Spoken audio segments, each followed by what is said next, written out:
I don't have her. I might have her. Yeah, how warm it gets under the lights. Yes. That was cold, especially in the black bronze. Yeah.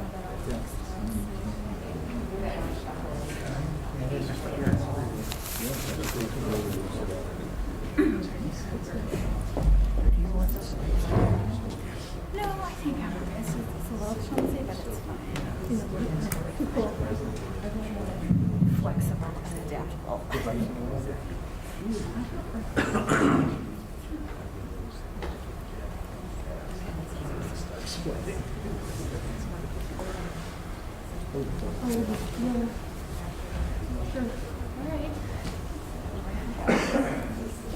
All right, it is 5 o'clock on Monday, January 11th, 2021, and I'd like to call to order a regular meeting of the Wausau Board of Education. Jim Boucher, Here? Jeff Lee, Here. Kyle Lowe, She's on her way. Beth Martin, here. Pat McKee, Yes. Jane Roosh, here. Lance Trollope, Here. Lee Webster, Here. Tricia Zonker. Present. All right, please stand for the Pledge of Allegiance.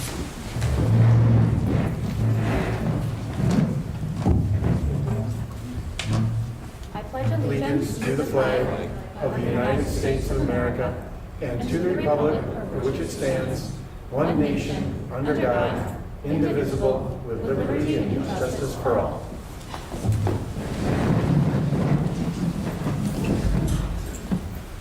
It is the mission of the Wausau School District to advance student learning, achievement, and success. All right, we are on agenda item 5, public and student comment. There are a couple of individuals, so I will call those individuals up. First, though, I do want to remind everybody that's in the audience and watching that we did change the public comment policy at the start of the pandemic when the meetings were conducted virtually so that we could still accept public comment, and that was submitted in writing. We modified that policy a few months ago. So now the policy is that we do still continue to accept public comment in writing, but there is a form that has been created. So if you go to the district homepage and you click on the district tab, go to Board of Education, then click on written public comment, scroll down, the Google form is there. And that is the place if you would like to submit public comment that will be posted publicly after the applicable meeting, that is the place to do it. Okay, so public comment here in person, of course, is limited to 3 minutes in duration. Clerk Peck will hold up timekeepers at 30 seconds and time. Speakers shall direct all comments to the board and not to staff or other participants. Public comments identifying specific personnel or students by name or through the use of sufficiently detailed description so as to identify the individual staff or student referenced are not appropriate subjects for presentation to the school board and should be referred to the superintendent's office. Speakers bear the personal risk if anything they say during the public comment period is defamatory, slanderous, or otherwise harmful to another individual. Okay, so with that, we have 2 individuals. So we'll start first with Mark Holthusen, and if you could state your name and address for the record. And then you'll have 3 minutes. Thank you. Excellent. My name is Mark Holthusen. I live at 625 South 4th Avenue here in Wausau. And I am glad to be here and to be in support of the referendum this time. I appreciate the work that the administration did in listening to the public and concerns about the previous referendum. And I hope that you all, and it sounds like you are in support of the new referendum. I would just like to point out in the presentation of last time, there was one slide that said what this referendum does not do. As long as we do these three things, I am in complete support of the referendum and moving forward at tonight's meeting. And that is, again, that no schools will be closed, no attendance boundaries will be redrawn, and enrollments will not be balanced across periods. As long as you do those three things, you have my full support of the referendum. So thank you very much, and I look forward to hearing the discussion tonight. Thanks. All right, thank you. Next, we have Ben Trueblood.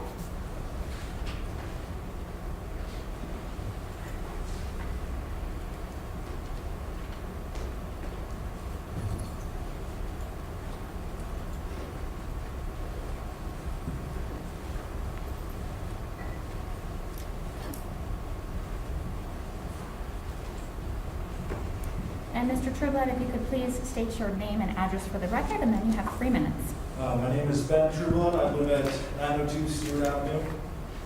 I'm a senior at Wausau West, and I would like to, on behalf of my peers, give a student's update on how everything is going, just to make sure everyone knows the attitudes of the student body. We all love this district. We really do, with all our hearts. And the opportunities we're given through this district, the unique opportunities we're given even now in their limited capacity. What we don't love, however, is the situation that we've been thrust into by a system that is meant to help us. Everyone has seen the grade reports and the test scores and day-to-day interaction between students and teachers and families. That is more than enough evidence that the students in the district are struggling, and it's evident to everyone who cares to acknowledge it. Many of my peers, myself included, feel that they have been abandoned and that they're being held to standards that are unattainable in a situation like we have now.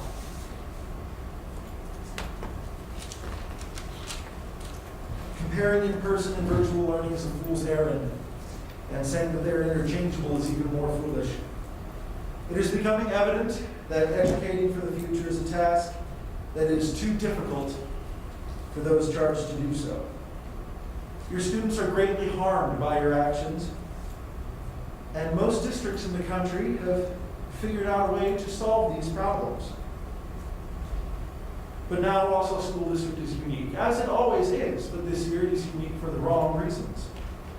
Your students need to have the same level of education from students in prior years and hopefully in years to come. It's time to ask ourselves why this district exists, and if that answer is education, we are strongly failing. Thank you. All right, thank you, Mr. Trueblood. Okay, that completes public and student comment. Of course, if there was any written comment submitted, which there wasn't, okay. There wasn't any written public comment submitted, so there won't be anything posted after this meeting. Okay, moving on to agenda item 6. This is approving the consent agenda. I would like to recognize donations to the district. Those donors include anonymous donors, Sarah Thaueter, Colleen Kennedy and family, Chatterbox Charities, Eat Street, Sue's Growing Supply, Joel Krieger, Greenheck Foundation and C-Tech Manufacturing, Blue Jacks Hockey, Roberta Elliott, Mr. and Mrs. Chad Kane and family, Deanna Wrights, James Seidel, Wausau East Gridiron Club, Wausau East Junior Jacks Youth Wrestling, Forrest and Deb Young, Matt and Sandy Haywood, the Optimist Club, Wausau, and Sean and Cheryl Slane. With that, I am seeking a motion to approve the consent agenda with great gratitude for those donations to the district. So moved. Second. All in favor? Aye. Opposed? Abstentions? Motion carries. All right, moving on to agenda item 7, old recurring business. This is information that was presented at the Education Operations Committee meeting in December. First being the Whole Child, Whole Wausau short cycle report on a number of goals, including staff wellness, That was not an action item, that was just presentation that was presented. Going on to the next item, referendum development.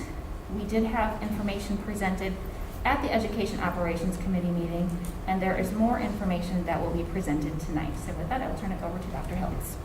Thank you, President Zucker. Good evening, everyone. Excuse me. I haven't been this excited about the referendum as in quite a long time. As you know, we have a number of very, very important topics, pressing topics, and this topic can easily be kind of put aside in lieu of some immediate concerns. But this is an important conversation, a community conversation, a board level conversation, really about the future of this district. And tonight you'll see in the board agenda 2 presentations. One is the carryover from the last meeting, and there's also a supplemental meeting. And the purpose of that is really just to address a few questions from the last meeting. But what I'm really excited about tonight is we are going to be able to hear from the school principals. When we met with them over the last couple of weeks, we realized we hadn't really seen them much in person. And certainly they have not been to board meetings in quite a while. So the board will get an opportunity to hear not just what's happening if this referendum were to pass, but the impact it will have on the students and the staff and the families. And that's what I'm really excited about. I'm glad most of them are able to be here tonight.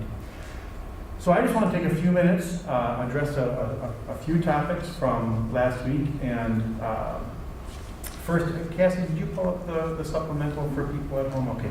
So I'm on the second slide, Cassie, the April 2021 referendum focus, and trying to just package this project. It really breaks down into 2 areas. One is protecting the community's investment. And if you look at this list of items, it's things that aren't necessarily exciting, but they're essential to the delivery of education and to have a healthy, comfortable working environment. So things like HVAC, which, just for people who don't know, that's heating, ventilation, and air conditioning. Redoing doors and windows. We call it the envelope, the roof, everything that holds the building together. The plumbing, the electrical systems. Go down here a little bit. Technology infrastructure, emergency power, video surveillance, fire alarms, clocks, PA systems, parking and sidewalks, all the stuff that goes into making a school building. And the communities invest a lot of money in our schools, and we want to make sure that we protect that investment by keeping it up to date. Don't let all these maintenance items get out of hand. The second piece are the improvements, and that's to student supports, the learning spaces, and the working environment. So again, a few items here. We know that one of the questions that we're proposing tonight is to hire additional pupil services staff, but we also need spaces for them to do their work, right? So that goes back to question the building referendum. Separating cafeterias and gyms. You're going to hear tonight from some of the principals about the impact that will have. Enhanced secure entrances. We have safe entrances, we can make them even more so, and you'll hear about that tonight. Community rooms, new playground equipment, safer fall materials, getting rid of the wood chips. STEAM spaces, which stands for science, technology, engineering, arts, and math. Hands-on learning spaces. You'll hear a little bit about that tonight. Air conditioning in schools that don't have it. ADA accessibility. Flexible furniture and LED lighting. This is just a short list to try and give people an idea. What we heard last time was people didn't know what the referendum was about. And so that's a little bit of a high-level overview. So just to remind people, we have ongoing conversations. We are still proposing 2 referendum questions this April. The first is the $4 million to support full pupil service teams, as well as supporting some shorter lifespan projects. We had talked last time about perhaps we reduce the amount of the bond issue to pay for things like LED lighting and technology out of a recurring. While we can do that, you'll notice in the second question that we have upped the amount from last time, and part of that is due to these these kinds of projects. You'll see later in a list that just the technology and the LED lighting is about $13 million in a district this size. So if we were to have $1 million set aside annually for that, that's a 13-year time frame. It's just too long. So we can do some of that with these recurring funds, but some of it needs to come out of a bond referendum as well. So that's question number one. We've seen that before. Question number two, this is where we bumped it up a little bit to cover some of the LED and some of the technology costs. And I do want to address two high-interest topics that came up at the last board meeting. The question whether to renovate or replace Grant Elementary. We've continued to have conversations with the community and the city, and we are recommending tonight to renovate Grant as opposed to replace it, and we can certainly have that conversation. And secondly, there were questions about where would we put the Montessori school? Should we build new or should we renovate? And we have a wonderful addition at Horace Mann, and you'll hear tonight from Principal Elizabeth Channel about that space and how it will make it possible for us to expand to 4K8 and be consistent with the Montessori philosophy. I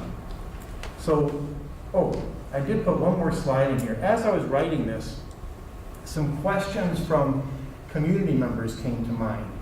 And they asked me, why is it that schools can't operate within their budgets? Okay? I've had that question a few times, and there's a number of ways to answer it, but this slide gives some perspective. And I want to caution that this is not a complaint. This is just some facts from the U.S. Census Bureau, who is showing us from that time frame from 2011 to 2018, the Wisconsin legislature approved increases in funding of a cumulative 4.3% or 0.6% annually. That compares on the bar graph to the right is the average increase in educational spending in other states. And you can see it's 18.9% or 2.5% annually. We've heard from our legislators, their philosophy is, if you need money to repair your schools or exceed the revenue cap, go and ask your community. And so that's really kind of the basis behind why schools are so often now going to referendum.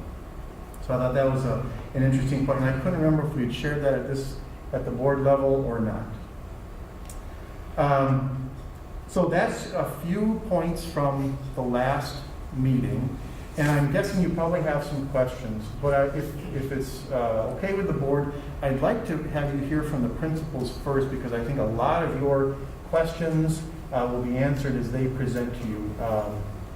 So is it okay if we proceed that way? Wonderful. I do want to say that in addition to many of our principals, there are a few who aren't here tonight, and I can present for them. We do have some of our colleagues from Nexus as well, and if we have technical questions, they are more than capable of answering those. Of course, Mr. Tess is here if there's anything financial. Mr. Seiler's here if there's anything related to me. So the whole team is here tonight to help support the board in any questions they might have.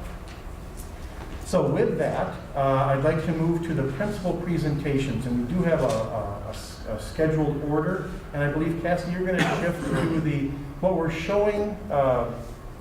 Hey, Cassie, actually, I'll do one more thing. Could you email that to the board as well? Yes. Would you be able to do that now?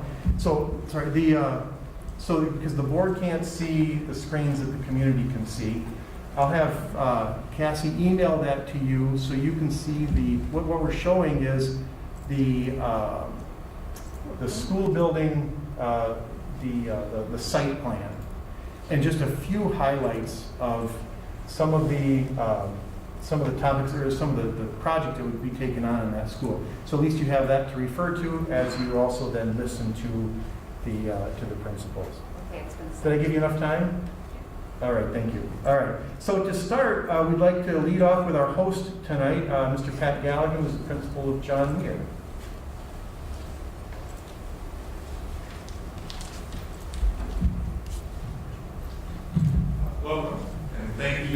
taking time to meet tonight here at John Muir. John Muir is going to be a focal point, I think, for a lot of what we talk about in this referendum. It's got quite a bit of changes involved in it, and that's partly because the building is entering its 60th year in operation. We're heading into that, so there's a lot of modernization changes that'll be happening. If you look at the list of not only on the screen, on the side, but you'll have probably a more detailed list. When you start clicking through there, out of about $30 million, if I remember the number right, about $15 million is just for modernization of classrooms, of lights, of all the things that Dr. Diltz alluded to in many of the programming that he kind of set up. And you can see a lot of the details there, but I wanted to talk with you a little bit about some of the other things that we'd be very excited about offering that would be new and dynamic changes for the building itself. And you can see those changes in the picture, but you can also, I want to detail that a little bit more for you because you can't always see all the graphics unless you really get in close on some of these pictures. So one of the things that you would see in addition to all those renovation changes, modernization changes, is you'd see an expansion of our CTE programming. We'd have a lot of new classroom and area for programming to help out with things that maybe haven't always been a focus or as good of a focus as they could be at the middle school level. That will feed into our high school programming that we've spent a lot of time and effort in trying to build up and only improve in that regard. You're going to see an expansion of our fine arts area, especially towards the front end of the building where we are right now. New classrooms for band, orchestra, for choir, practice facilities that we don't have right now that are going to keep up with more of a modern approach to what we'd expect most buildings of our size and demeanor to have. You're going to also see an expansion of our physical education areas where we're going to have team rooms that can be used for the pool, for swimming programs, but also for us in the general building and the day-to-day operation. Multiple rooms for locker rooms, as well as towards the top of the screen on the left-hand side, a new multi-purpose facility off of our lunchroom that will allow us to do quite a bit of flexible things. And then in the front area of the building, as was alluded to, part of the referendum is focused on providing people services, a full people service team in every building. We would certainly have that here in a way that we don't currently. But some of that office space that would be redone will not only make for a safer and better front entrance area as you walk into the building, but also community access in a way that we don't currently have. There's a community room that's set up right by the front, which will be easily accessible for the public to be able to use along with this facility here. And again, some of the office space, some of the restructuring of the front entrance would not only make sense from a safety standpoint, but also to treat our students and our families with a little bit more privacy and a little bit more delicacy at times, where we have IEP meetings that shouldn't be right out in the front of everybody else seeing who's going into those rooms, etc.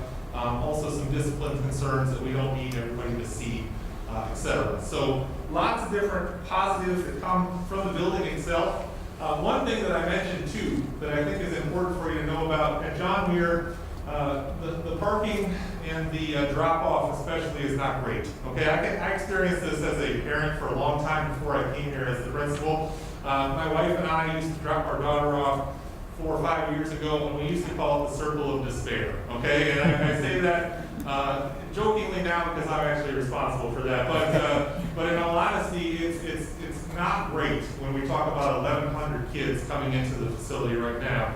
This new renovation package would give us a much better driveway access, a much safer area for our students, for the general public, and I think it makes a lot of common sense for us to do that as well. So I did want to mention that, and I did also get the okay from Dr. Hills to say that, so I'm not going to get in trouble. All right, so happy to answer any questions about our building if you have any. Thank you for your time. Thank you, guys. Any questions about John Muir? We know that's a major part of this project.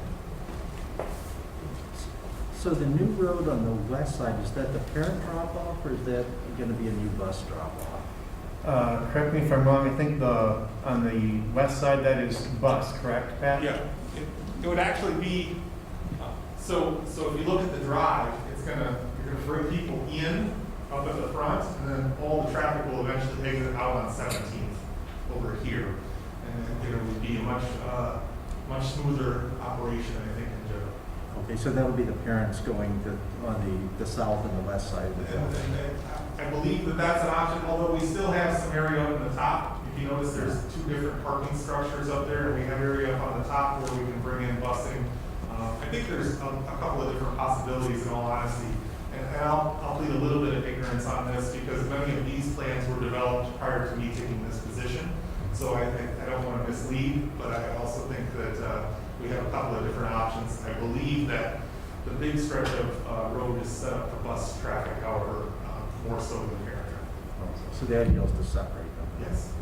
Just a note along the traffic too, we have been, Mr. Tess in particular has been working, and Mr. Sile have been working with the city, so they're fully aware of our plans.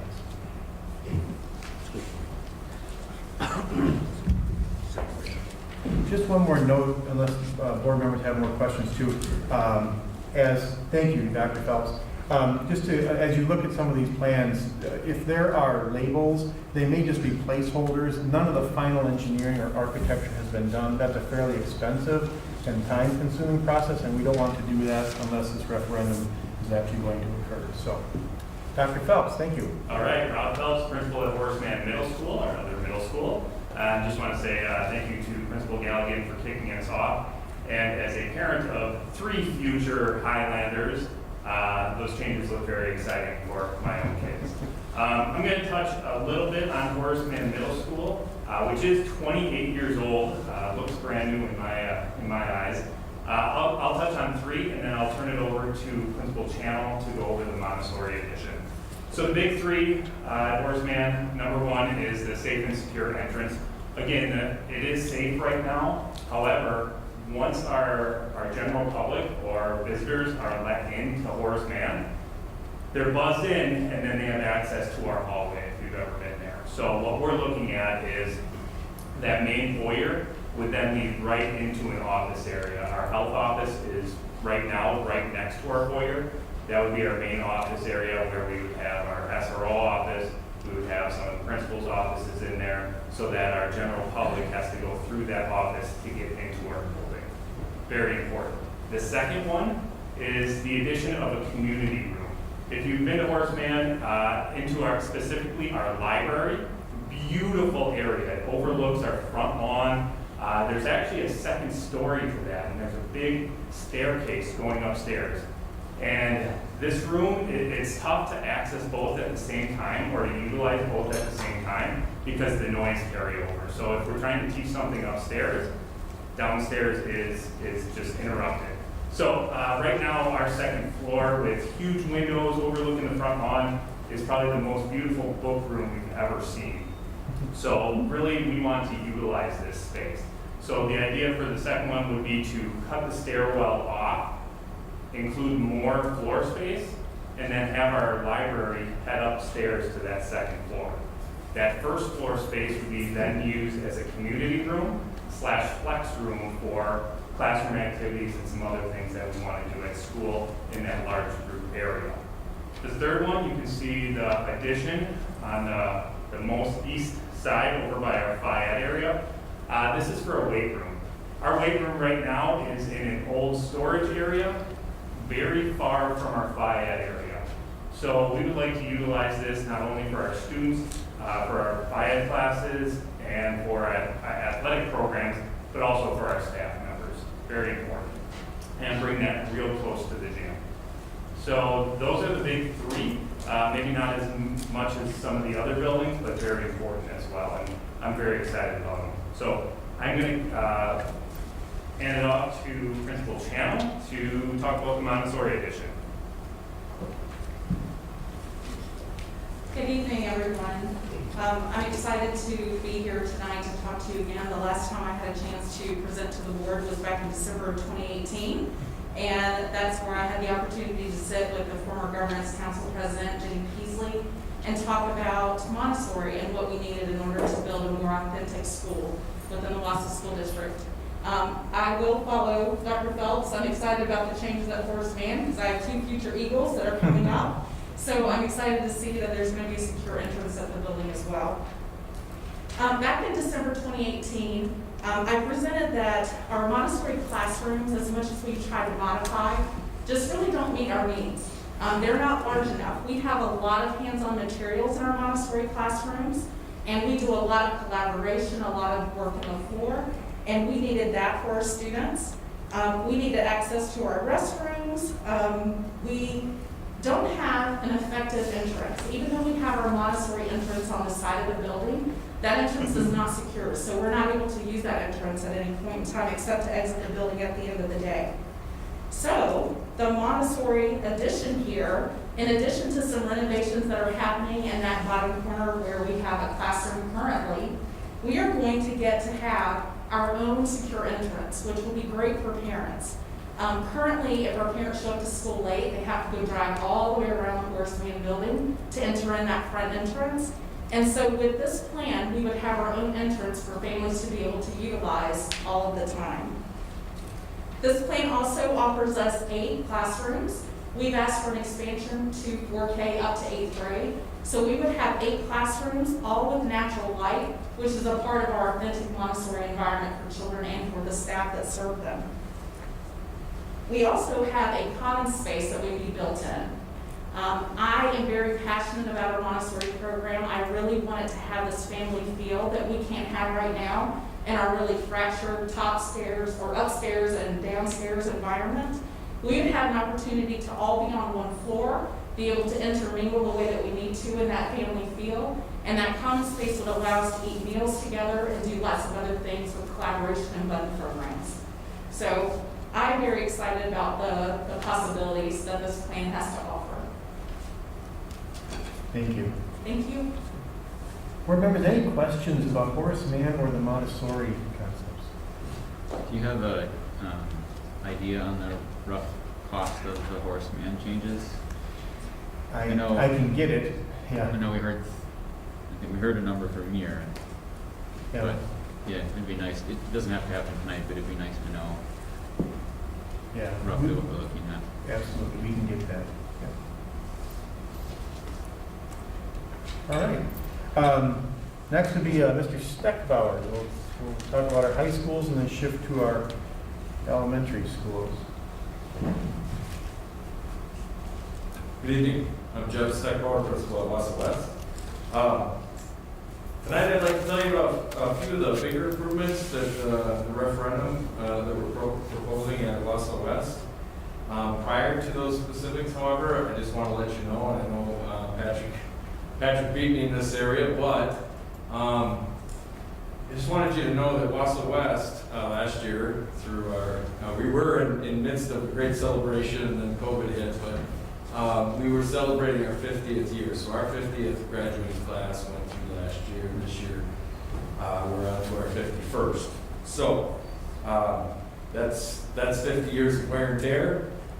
That's 50 years removed from this era's architecture for modern schools.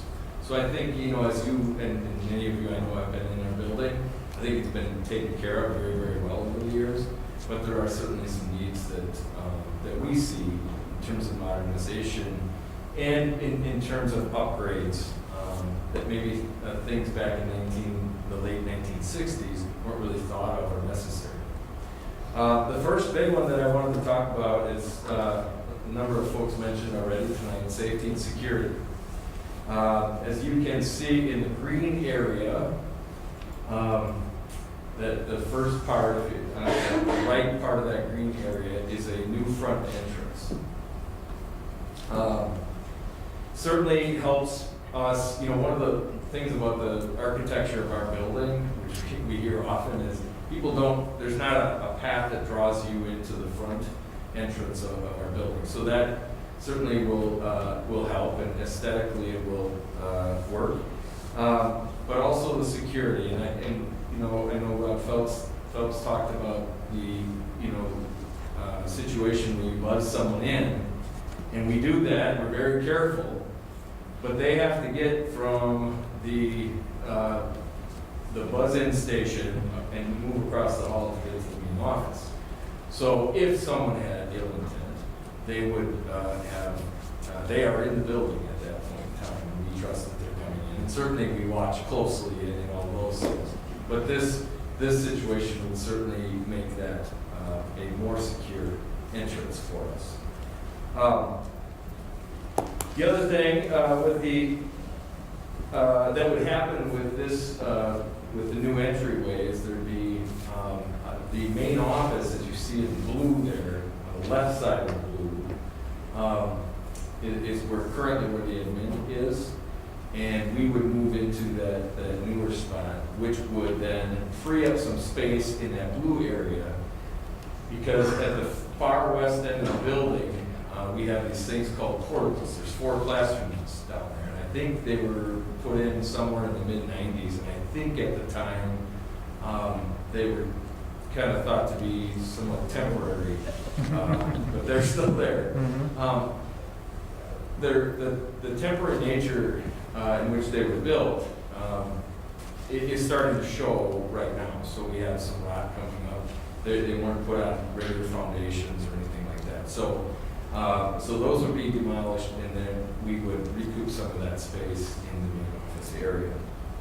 The other thing in that entry area that we would put in there that we currently don't have is a community room space. And we would use that space for certainly for community meetings, but for clubs and activities. And we're also hoping to make it some dual purpose. We have one of our dance teams in particular that needs a space, our dance unit team. So that's what we would use for that. The second big item that I'd like to talk about is kind of connected to that, and it involves our auditorium. As I think most of you know, our auditorium has been very special in our community over the many, many years. We, pop concert and band stock and great performances that have gone on. Also with our plays and musicals, not to mention awards nights and those kinds of things. We use it heavily.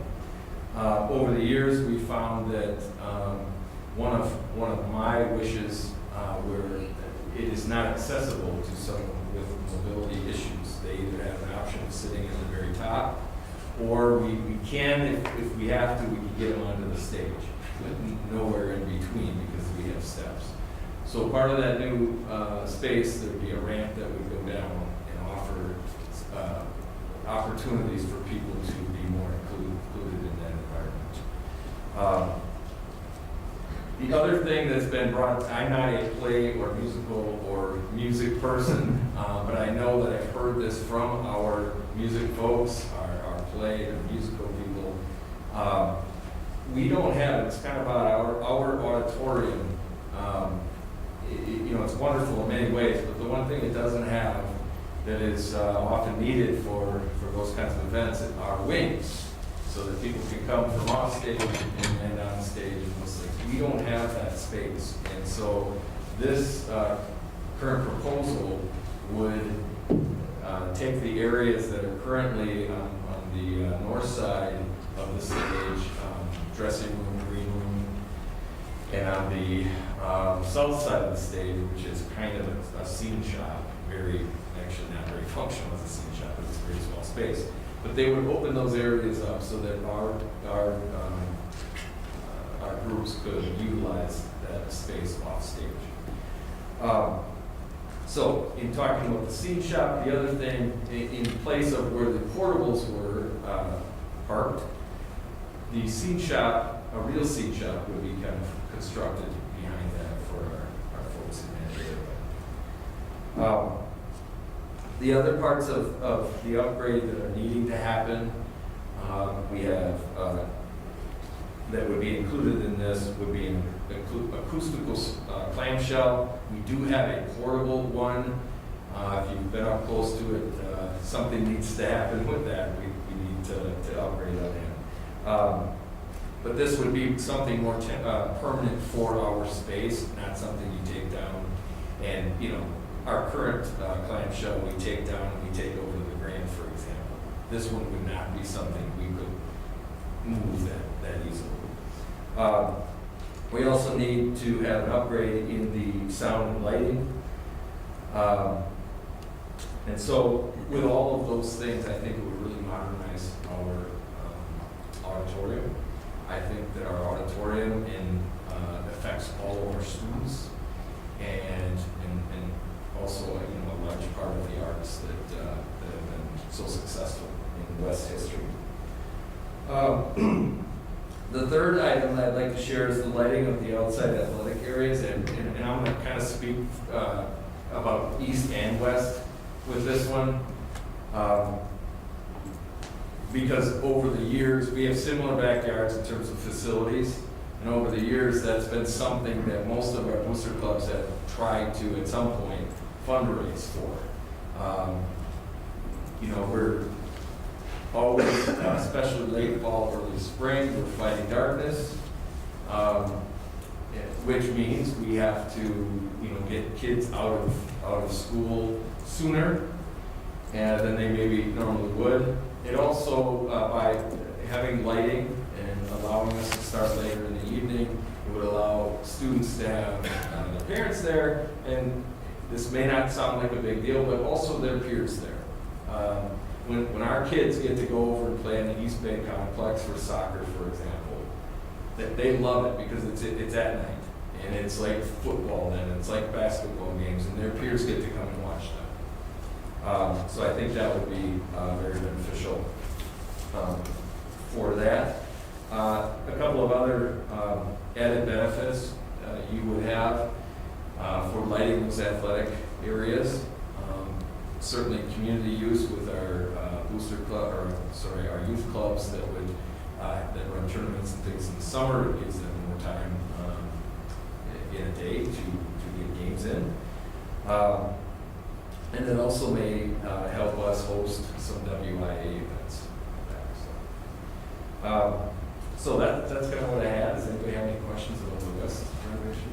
Just a question, and I'm wondering, knowing the vintage of Wausau West, and knowing the vintage of the new Wausau East High School, the auditorium, I was wondering, is there a flyway, and are there catwalks in the West auditorium, and are there light boxes on the side like what East has? I don't know if they're exactly like East, and I don't know, so I know there's a catwalk because I've been out there. I know that one thing we don't have in terms of, I'm not sure if this is what you're talking about, but the fly-in thing, whereas a lot of auditoriums have a much taller ceiling for a point. We don't have that. I mean, it's very tall overall, but we don't have that extra narrow spot that goes up from the stage. But I do, I'm not sure exactly what you're talking about, but I know we have some lighting on the side walls.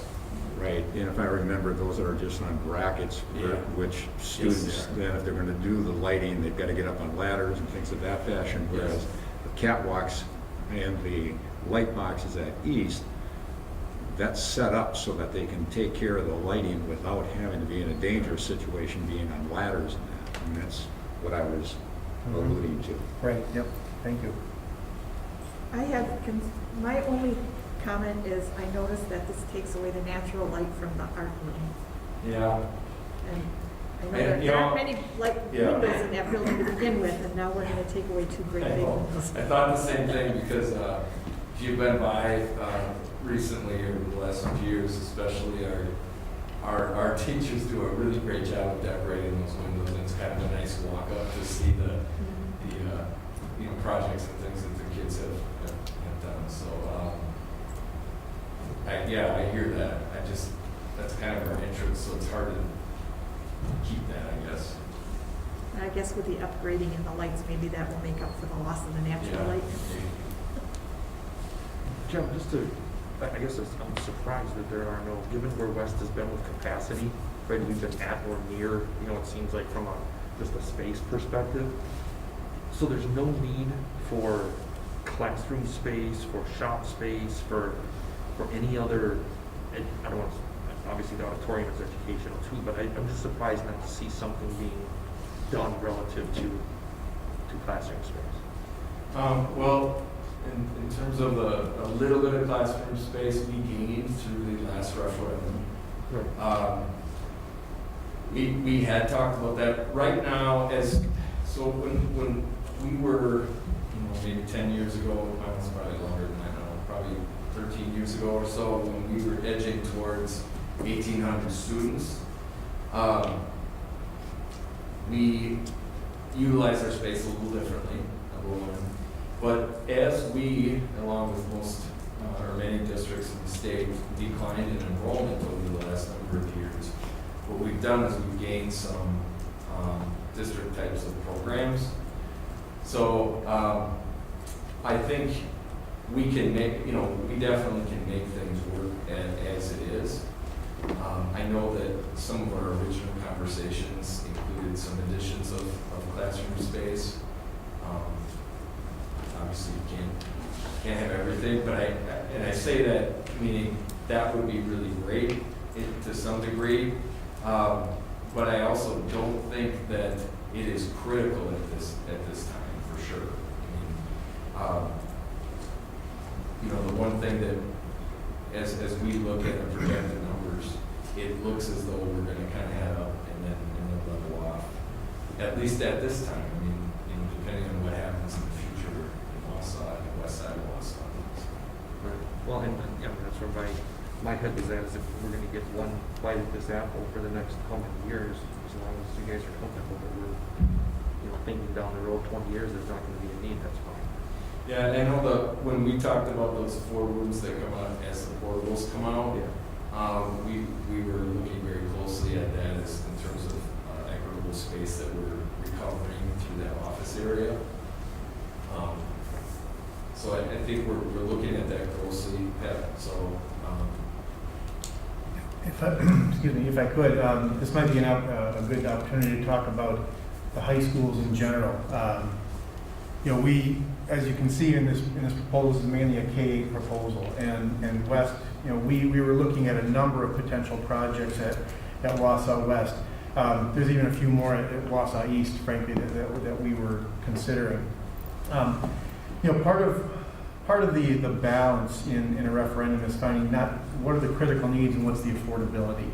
And a message that I'd like to share, or maybe an expectation, with the board, with staff, with the community, and I kind of referenced it earlier, is a referendum is kind of a necessity in funding in our current structure, as we want to maintain buildings, improve buildings.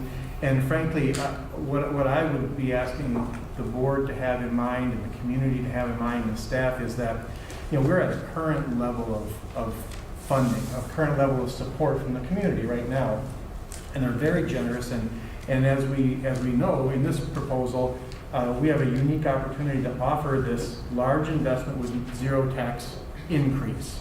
And we would, I would like to kind of set the expectation that this is a level of support that we would like the community to continue to offer. That being the case, if we wanted to do all the projects at West and East, there would be another $50 million. And we just didn't think that this was the time to do that. We can do this project without raising taxes, and perhaps another just 5 years from now, we come back. And again, maintain that level of support. And again, do some of the upgrades as such at West, do some upgrades at East. So I think this will be an ongoing conversation.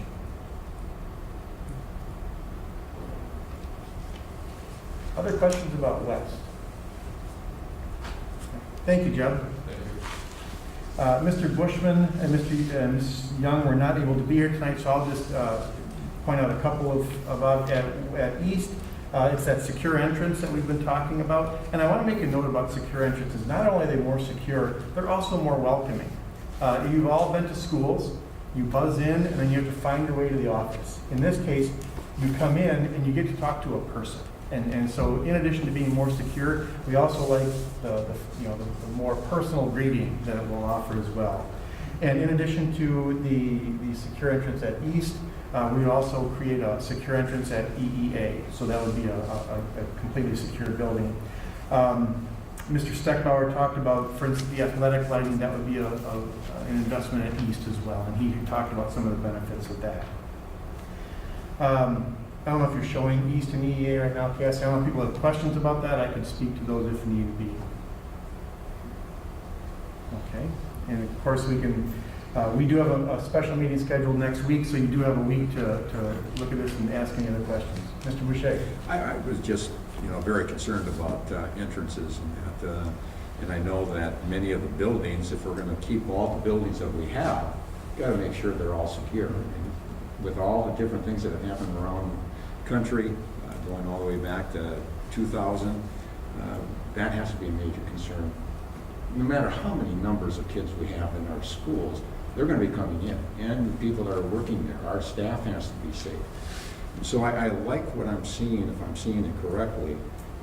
They see somebody, they are being received in, because that's going to be a major complaint by community members saying it feels like a prison. But at the same time, it has to be secure and receiving. Right. And I like that approach to it. Yeah, I think the community and others will find it more welcoming because there'll be a person there that they'll actually get to see. Thank you for mentioning that. Okay. All right, we'll move to the elementary schools, and Mrs. Franks was not able to be here with us tonight. So if you look at the photo of Jones, obviously Jones is, again, a relatively new school, not a lot of work being done there. They also house the main 4K area there. So they're, again, working on that entrance. And I'll just talk about a few things that some of the principals may not mention. They may, we're not 100% sure what everybody's speaking about tonight. But again, that LED lighting, if you're not familiar with it, it makes a world of difference in the space. When you move from fluorescent to LED, it is like daylight, and Jane, you mentioned that in terms of art, right? It's in that same spectrum. So the LED lighting is both good for the environment, it's good for our finances because the energy usage is so much better. It also creates a better workspace. So that's one I'll mention. STEAM spaces, if you're not familiar with them, I think some of the principals might speak to those tonight, because some of our elementary principals have wonderful experience with STEAM rooms or STEM rooms, whatever you want to call them. But again, that can be, that's where our coding can come in, right? A number of our library media specialists have wonderful backgrounds that they want to share and experience to share in some of these really hands-on creative ways of learning. The green screens, we would let the staff kind of, you find the materials they need to support the education that they want to offer. So that's an important piece. I referenced real quickly the playground. This is one thing we would do at all of our schools. Right now we have wood chips, and Larry Seiler can tell you about the money and the manpower to replace those wood chips every year. And when they freeze in the winter, frankly, they don't cushion a lot of falls. So there'll be a new kind of a spongy rubber safe fall material that would be used. So that's just a few of the things that some of the other principals may or may not mention, but you can see any questions about G.D. Jones or 4K. Okay. All right. And with that, then let me invite Mrs. Burkhan up, the principal at Grant Elementary, to talk about some of the things that she's excited about there. I just have a technical comment. I received an email from local media that they aren't able to hear the speakers at the podium, and this information is so critical that the community can hear. So if you can just try to maybe speak into the microphone a little bit more clearly, that would probably make a big difference. Thank you. Thank you. Okay, thank you for the introduction, Dr. Hills. Colleen Burka from Grant Elementary, and thank you, Board, for giving us the opportunity to share some of the feedback that I garnered from families, staff, on some of the things we're going to talk about. Try and get close to one. One of the possibilities for an update would be a cafeteria and gym area. And currently this space is used for both PE and lunch. And in this proposed addition, it would create opportunity for FIA to spend more time on instruction and use the entire gym space. Currently, we schedule a round to set up for lunch, go through lunch and clean up, and sometimes FIA has to pull a curtain and only use part of the gym to be able to service the students that are working with at that time. Sometimes it also leads to a shorter amount of time for students to eat in that current space, so they have to rush through lunch. Assemblies could be hosted in the gym, potential for more family activities in the lunch area, or even both events at the same time, whether it be during school or after school events. So we could satisfy 2 groups: sporting groups, scouts, 4-H, title family events, etc. Other content areas could use the gym or the kitchen space for hands-on learning activities, such as some kinesthetic options, and a space for students to take a break if this is part of their learning plan. A space for indoor recess, which we currently use the teachers' classrooms. However, it does take away some of their prep time then. More time for G2M. Often I see the G2M coordinator waiting for that last 5 class of the day to wrap up before they could get the materials, the snack, and all those opportunities out for students. So more time would be given back to the actual hands-on experience of learning for G2M.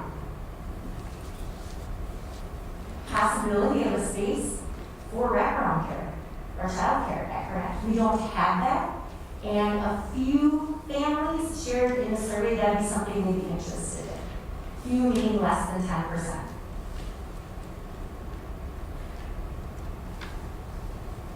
A secure entrance. So I hesitate when I talk about that because school is supposed to be a safe place to be, and it is a safe place. But currently, visitors checking into Grant need to travel upstairs to get to the office to check in and for us to conduct a background check. In this plan, as Dr. Hiltz mentioned, there not only be that immediate person, which my secretary is amazing, everyone should come by and meet her, but there's also just the opportunity for us to conduct that background check right away before they get into the hallways or anything else. A safe space for pupil services and principal offices. They'd all be together.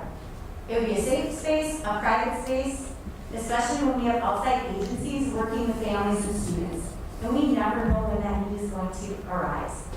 As was mentioned earlier by one of my middle school colleagues, discipline, IEPs, RTI meetings, all of those needs related to that full pupil services and the whole child, whole Wausau, we would be able to meet in a more private manner. It would also give pupil services a dedicated space that allows them to maybe host student learning groups. The secure pickup and drop-off, we can see from one area who is picking the student up at the end of the day. And less congestion, especially in the winter. That was comments from many of the families as well. Last but not least, hands-on and STEAM. It allows a space for more inquiry, collaboration, and exploration being done by the students and guided by the classroom teacher. It's an engaging opportunity for students and fun, and learning can be fun. Staff and parents, when I took the opportunity to talk to them again over the course of last week and even a few months today, talked about a school that will prepare for the future and the skills that their kids are going to need and our students will need. And do we have a space dedicated to make this happen? Kindergarten sometimes is the last time we incorporate purposeful play with exploration. And having these opportunities for a STEAM space strengthens the connections students make across all of those curricula as well as other content areas. And as was mentioned by my previous colleagues, it will support growth in essential skills to access the CTE possibilities at the middle and high school levels and give them more exposure to those types of opportunities. That is all I have. Thank you, Ms. Burkhead. Any questions about Grant? You want to talk about the retro versus replace now, or you want to? We could do that, sure. Mm-hmm. And this is for you, but I saw in the beginning, and I know we had some dialogue about this, and it's still, it just, to spend, what was it, $10 million-ish on this part versus a new school for $20 million, still feels like the wrong decision for the district to be. And I say that thinking about, there appears to be 3 interests, right? There's preserving Grant, the Historical Society that the city wants to preserve grant. We want to maximize the learning spaces for students and staff. And we also need to spend tax dollars wisely. And it seems, it seems like going this way of retro and grant really only accomplishes one of those, and that is preserving it, because we're not spending the tax dollars wisely, because nobody would invest 50% of the cost of a new school in just fixing something that's 110 years old, and we're not maximizing the learning space for the kids. We're improving it, and we're improving the infrastructure of it, but we're not maximizing it. So we're accomplishing one. Again, to me, that just seems like it's short-sighted on a school board's part. And I'm not saying that there's not value in preserving grant. I understand that's somebody's interest. But if that is the case, whoever finds that value in preserving it should be stepping forward to saying, yes, we will work with you to accomplish these goals, whether that means financial contributions or working with us perhaps on an alternative site to build a different school so grant could be preserved. I have a really hard time making that decision in good conscience. Okay. I appreciate the way you frame this as three goals. And we've had this conversation. Mrs. Burkhan and I and Nexus and others. So if Mrs. Burkhan wants to add to this, certainly feel free, because you know your building better than I do. We feel that we are accomplishing all three goals. In terms of, if once we do the renovation on grant, even just separating the gym from the cafeteria is a big plus. But improving the lighting, improving the electrical outlets. Right now, a lot of those classrooms have one outlet, and in this day and age, that's not doable. So improving just the climate itself, improving fit and finish, and the flexible furniture. The one thing we can't really change is the size and shape of those classrooms. So they're going to be tall, they're going to be a little longer, a little narrower. But frankly, as we talk to people, that's part of the charm that they want to preserve. So we are improving the learning space. We are preserving the history. And to the financial piece, I think we could, I was having a conversation with one gentleman about the 10 million versus the 20 million. So we spend 10 million now on a 110-year-old building, and it is, it's really good for education. Maybe not quite as good as it could be, but it's really good. The other 10 million we would spend, if we're talking about a financial investment, in terms of how much cost in terms of additional maintenance, how much cost in terms of additional utilities, how many years would it take in those additional costs to make up $10 million? I don't see it as a frivolous investment. So to your point, I think we are accomplishing all three, maybe just to different degrees. So go ahead. I'm sorry, it also begs the question, Wausau, John Muir's 60 years old. Mm-hmm. I think we heard West is 50 years Mm-hmm. old. What's the magic cutoff date? When do we have to say we're going to replace these before somebody comes to us and say, no, you can't do that because we're going to put it on the historical record? I don't know. This decision is a dangerous precedent. I agree. It's also worth pointing out that in 1988, $900,000 was spent on grant renovations. So $10 million, this year, at what point is more money going to have to be put in 20, 30 years down the road? Mm-hmm. So related to that, what I was wondering about is we talk about HVAC and we talk about the envelope. So far as the limitations or disadvantages of this building, how far does improving those things get us to lower maintenance costs, to lower heating costs, to speaking to the reason this building doesn't work well as it is? Mm-hmm. The classrooms, that pedagogy issue is one side, the other is just the physical functionality of it. And so with the improvements that are suggested, does that get us a long way down the road to making this a a more reasonably efficient building? I might have to turn to someone else to help us answer that question. So I don't know if Larry or Bob have some insights they could share with that? I'm sorry, couldn't quite catch that. Oh, Sure, that this is an extremely expensive building to heat and to maintain. And so the work that's suggested here on the envelope and on the HVAC system, does that get us a long way down the road to fixing those kinds of problems? A long way is hard to define, but certainly it would take us in the direction of not needing huge investments in the next 3 or 4 or 5 or even 10 years. You'd have a roof that's sound, you'd have a structural building that's sound structurally, you'd have the tuck pointing taken care of, you'd have HVAC improvements, electrical improvements.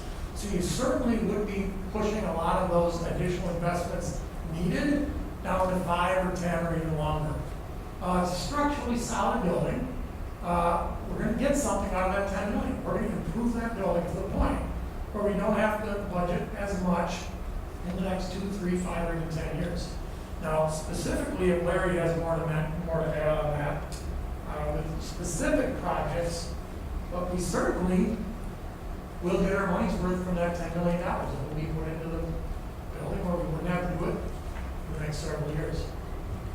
Yeah, I know it's hard to enumerate, but speaking to Pat's point, the kind of fundamental math is the 10 versus the 20, but with the improvements, we're offsetting that a bit too. Can we give any kind of a ballpark figure for how much we're saving by doing this? Well, conceptually, we can go back to our considerations that we took into consideration when we did not renovate AC Kiefer. It's very similar. You talk about life cycle analysis. You put so much money into a building, you still have an old building. What is that old building worth? Is it worth 85% of the new building when you get it? Is it worth 50% of the new building? And you can debate. And in Kiefer's case, it was probably closer to 50. And in Grant's case, because it's a decent structural building, and many in the community really like Grant, we're hearing, it's maybe closer to 85%. So you invest $10 million in a building to get it to be 85% of the $20 million new building. Now, I'm arbitrarily throwing out the 85%. Maybe 85 is even higher, right? What would you rather have? A brand new building for $20 million, or 85% of that brand new building for $10 million? In Kiefer's case, it was closer to 50. You said you want, and I hate to use Kiefer, some people weren't around in 2015, but Kiefer wasn't as solid of a building. So you were saying brand new Kiefer or a fixed Kiefer that's only 50% effective, so to speak. Where is that number from Grant? It differs for everybody. I'm willing to bet it's between 50 and 85 somewhere. You get an old building, it's still an old building. Is it 100% of the new building? Maybe it's 75, but everybody has a different number, right? Bob, having worked with contracts, efficiency contracts, energy efficiency contracts and all of that, they, at one point when they're proposing to you, they can give you the payback that we're going to get if we seal the envelope, use the LED, take care of the HVAC. They can give us a projected cost on that. And they should be pretty darn close, and maybe they'll probably do it more conservatively so that what we're going to get maybe is better. But they should be able to give that to you so that you can bring that to us, because I keep on thinking about Grant. It's such an old building, and the amount of money we'd have to put into that to really seal it and to really update it. I'm talking about outlets. You got one outlet in the back of the room. Well, we all know, like you said, that's going to be redone. How do you get that all redone without the cost on it? So what I'm asking is, ask Nexus to give us a kickback on what it's going to be for a kickback to us, and it will be paid off. I can't say if they've got those numbers in their pocket right now that they can come up with those numbers pretty quickly. Not in your pocket, right? No, Okay. but they come up can. with those numbers pretty quickly. But then you start to develop the financial part of why you want to keep the building. And you'll probably find out it's not going to pay for itself, right? Because the financial part's going to be a portion of the reason why you want to keep it. Then you've got the sentimental, then you've got the historic value, you've got the occupants. Many of them told us they liked the old building. Some of the inhabitants, those are the things that are going to be more difficult. The financial reason to invest in an old building versus build a new one won't get you all the way there. It'll get you part of the way there. You're right. You'll make improvements to HVAC, improvements to electrical, and you'll make some improvements and you'll see actual payback in actual dollars. But it only gets you part of the way there. The rest is more difficult to measure. And it's difficult for everybody with the sentiment and the history and people saying that they want the old building. That's where it gets a little bit more difficult. But Nexus would be able to come up with those numbers for the efficiency part pretty quickly, I would imagine. And if I could add one thing, of the 10 million that we're talking about spending on grant, almost half of that is on new spaces. So really, in terms of investing in the old building, it's about $5 million. So we would be adding the new gym and some other learning spaces beyond that as well. So, I would answer your question, Bob, of which I would rather have $10 million into the old building or $20 million for a new building, and I would say I'd rather have the new building. So in that sense, I agree with Pat. I like old buildings when they're museums, not when they're schools, where people have to work and kids have to learn. But on the other hand, I also agree with what you said. I don't think it's frivolous spending. I think it's good. I think the new building would be great. This is good. But we also have another option, which is no change at all. And that is we lose the referendum. And so that's one thing that worries me with the new building is it increases our total referendum borrowing number, and it also creates a no vote, because we saw that last time. So if I have three choices and one of them is not passing the referendum at all, that I think we really have to consider that. So I agree with Pat. If it was totally up to me and I could just make the decision for the district and not have a referendum, I would say we build a new building. But I think there's enough other things to think about that I'd be supportive of this. I think I think we have a better chance to pass this. So who are we worried about the no vote for? Well, we worry about the no vote, number one, from some of the same people that talked about the no vote last time in terms of preserving the old building. And then we have the issue of what if we pass it and the city denies our request to have the permit to build a new building, and now we've got to sue the city. So I'm worried about that from a taxpayer standpoint of taxpayers not wanting to pay one government entity to sue the other government entity, both of which they pay taxes to. There's just such a mess there that like I said, if it was up to me, I'm with you. I would say a new building would be the great, and this is good. Well, and I think the answer to some of those concerns, Lance, would be whoever finds or whoever is behind the no vote, they're the ones who put another $10 million worth of sentimental value in the building. Well, now you're back to if I could just decide everything, because then I can make that happen. But we can't. Like, how do we make that happen? I understand that, but I just have a hard time with a group or whomever holding us hostage here to make what I consider to be and others consider to be a bad financial investment based on a sentimental value that others don't want to step up and support. That's what I can't get behind. If there's this group out there and people find this thing so wonderful and great and needs to be preserved, that's fine. I'm not against that whatsoever. My point is, then that group or that entity, if it's the city that will deny us a permit, then they should step up and say, yeah, we're going to take care of this. We'll give you the money to do your $10 million worth of investments. But that money comes from the same taxpayers, so maybe that group does step up by supporting the referendum. Supporting as in getting the word out, supporting passing of the referendum, because it's the same people paying for it either way. Whether the city pays for it, the school district pays for it, it's the same people. I would rather not be the one making a poor decision and putting it on the taxpayers' back. If some other entity wants to do that, go for it. I would prefer not to make that decision. If I could, one more thing, sorry. Earlier, Mr. McKee, you asked about, who are these people? And I would say that, we attended a number of PTO meetings, and it was a theme that came through, these staff and parents from multiple schools.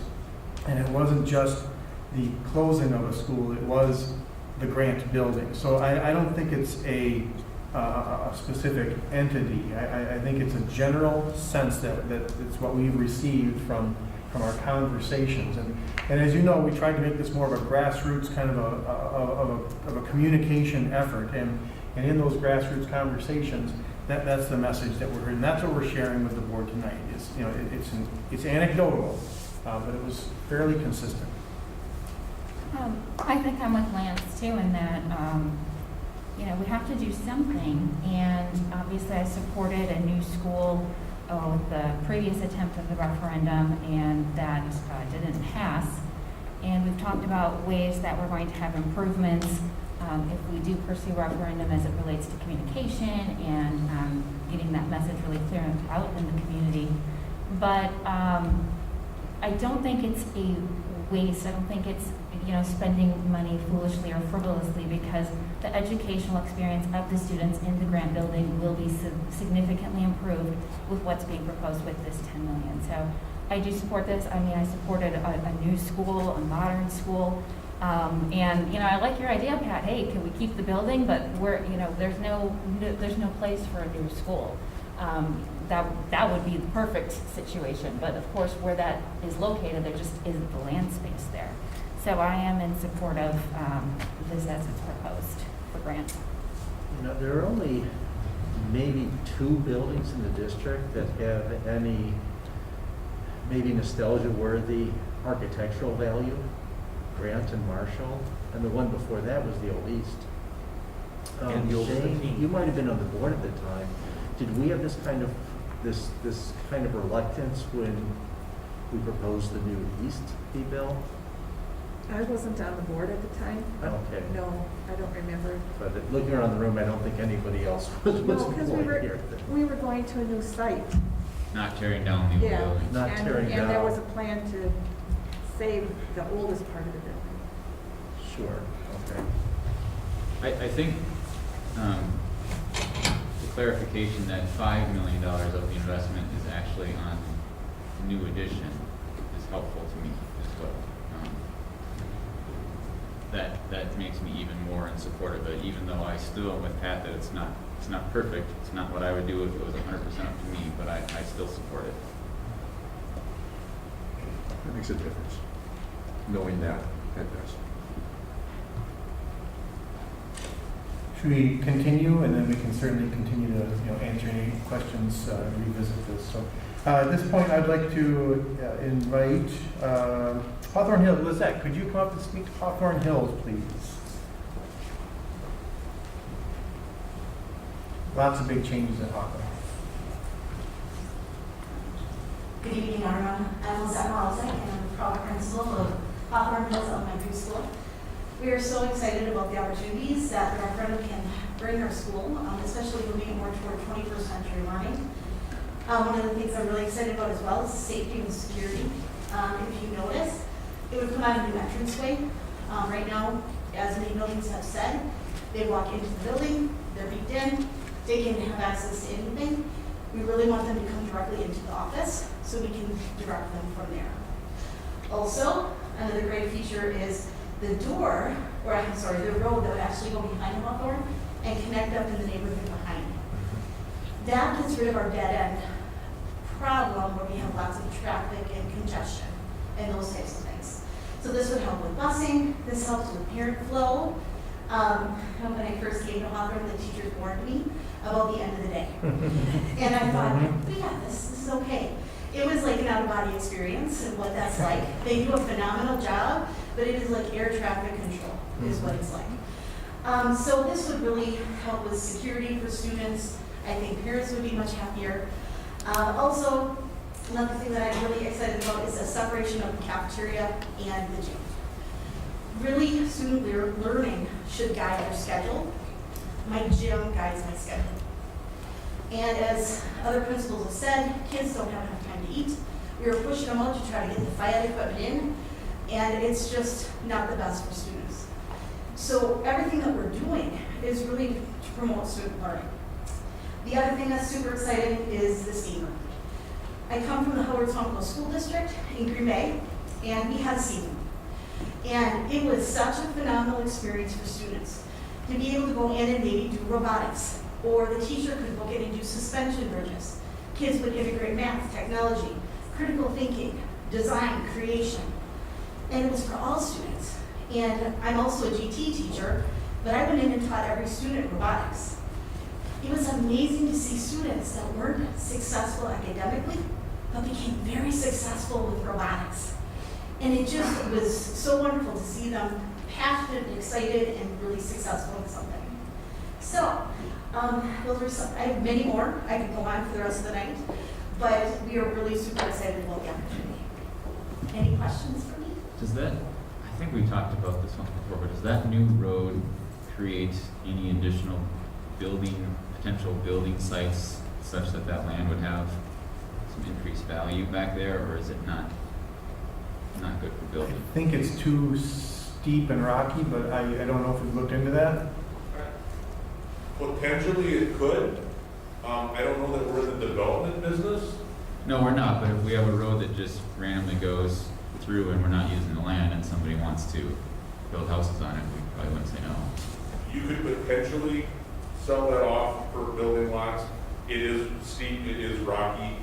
You know, it would be difficult or challenging to create residential areas there. Nothing solid enough for us. It's not really a factor in this at this point. I don't know that I would include that as sort of an offsetting income. Thank you. When we first addressed this years ago, when the property was first offered to us in sale, there was the issue of a potential 9% graded part of that road. Are we going to be able to deal with that to bring that percentage down a bit? So when you're starting here and you're ending here, I mean, you have to traverse a certain amount of vertical grade. So whether you stretch that out or make it into a shorter area, yes, it's going to be a relatively steep road. There's many steep roads in Wausau, obviously. Sand, salt, keep them plowed, keep them maintained, and people traverse them every day. A series of switchbacks. Would it be nice to have a comparison, like is it going to be as steep as 12? Offhand, I don't know the grade of 12. And you mean up past the hospital? No, I'm talking about right over right, here. right here? Yeah. Offhand, I don't know the percent grade on that road. But it would be nice sometime down the road to have some comparison. Is it going to be 17th that I grew up, 28th that I grew up knowing as steepy and had to back down on the way home from church many times? Is it going to be like 12th where we have stairs instead of sidewalk? I'm just curious. We can certainly draw some comparisons to things most people are familiar with, roads, existing roads. For reference, the steepest part of Franklin is a 9. Oh, okay.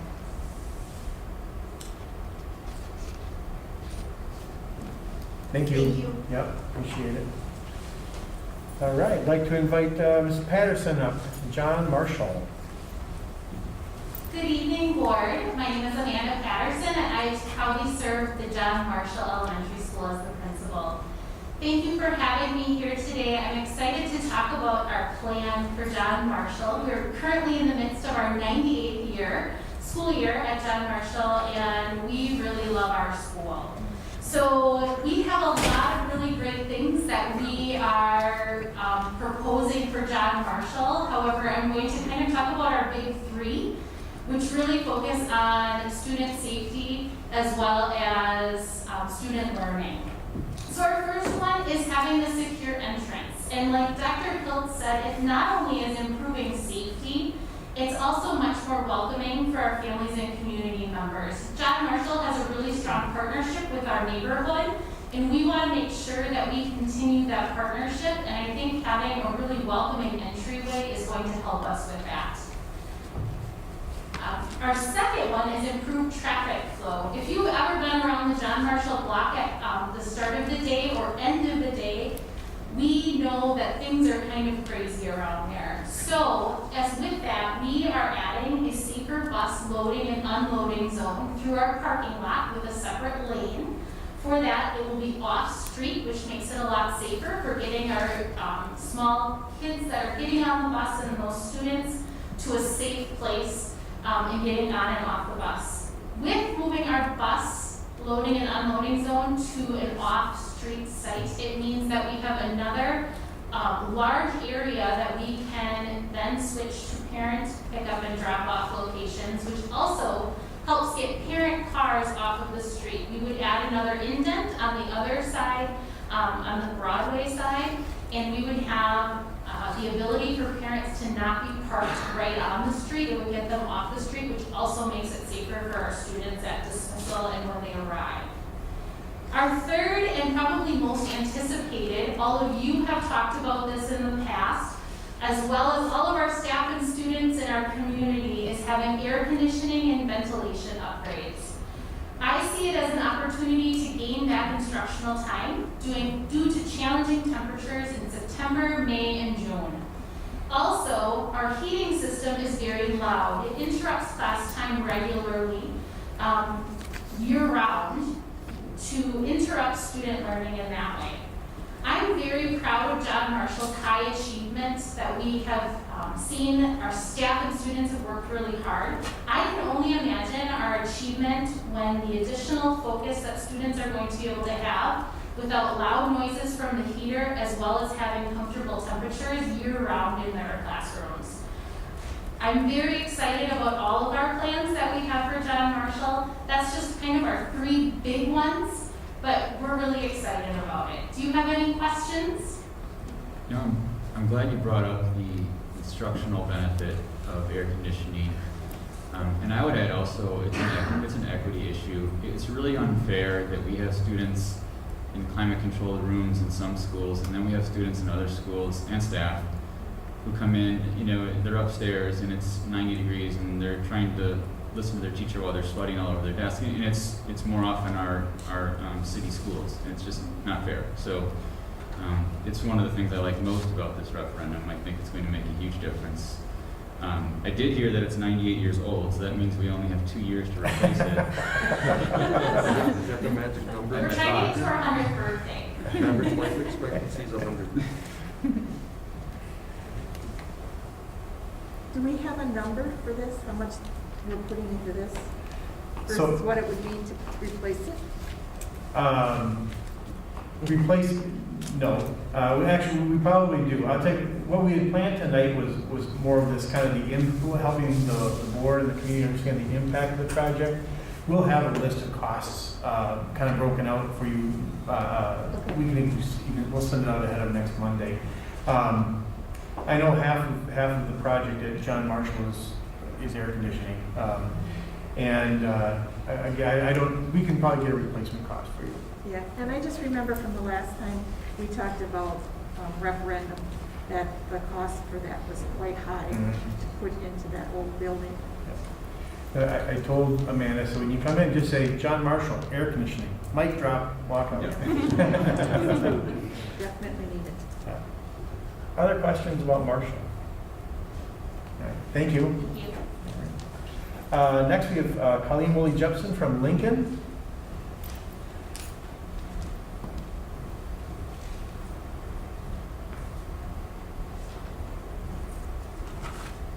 The first word that I've written down is DMB on my paper. I think that in speaking on behalf of the majority of students and staff at Lincoln Elementary, that we're really excited that we will remain a neighborhood school, serving in the Worley neighborhood. I know Dr. Hilt says, well, why is this important to be a neighborhood school? Having a school that is immersed in the culture and population of the neighborhood lends itself to narrowing and supporting the students in the best way possible. Lincoln has about 80% poverty. We are able to offer things such as a food pantry, hygiene closet, and are able to partner with community organizations for food and clothes. We are also able to celebrate the diversity of our students. We have the highest district rate of English learners, sorry, at almost 40% of our school. We are able to employ translators in both Hmong and Spanish.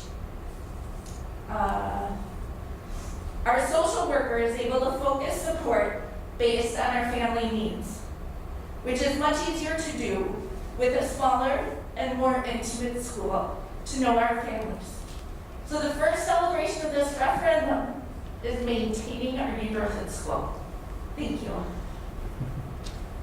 Do you have any questions?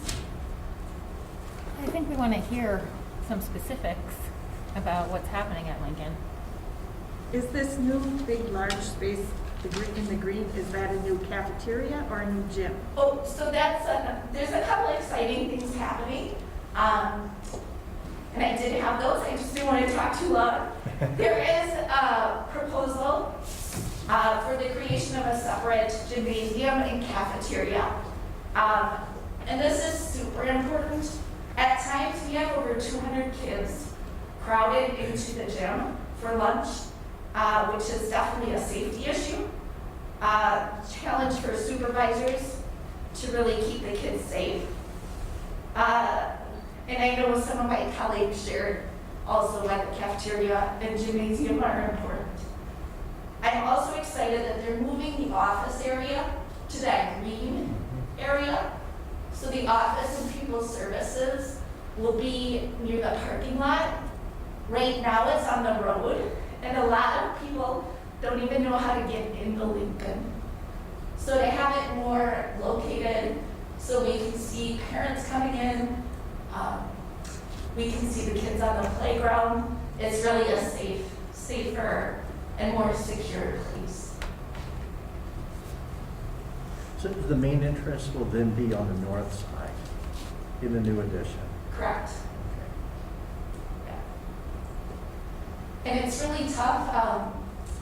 A lot of our volunteers, we have a lot of elderly volunteers, and for them to traverse from the side streets actually kind of worries me a lot, so this way we can keep people safer.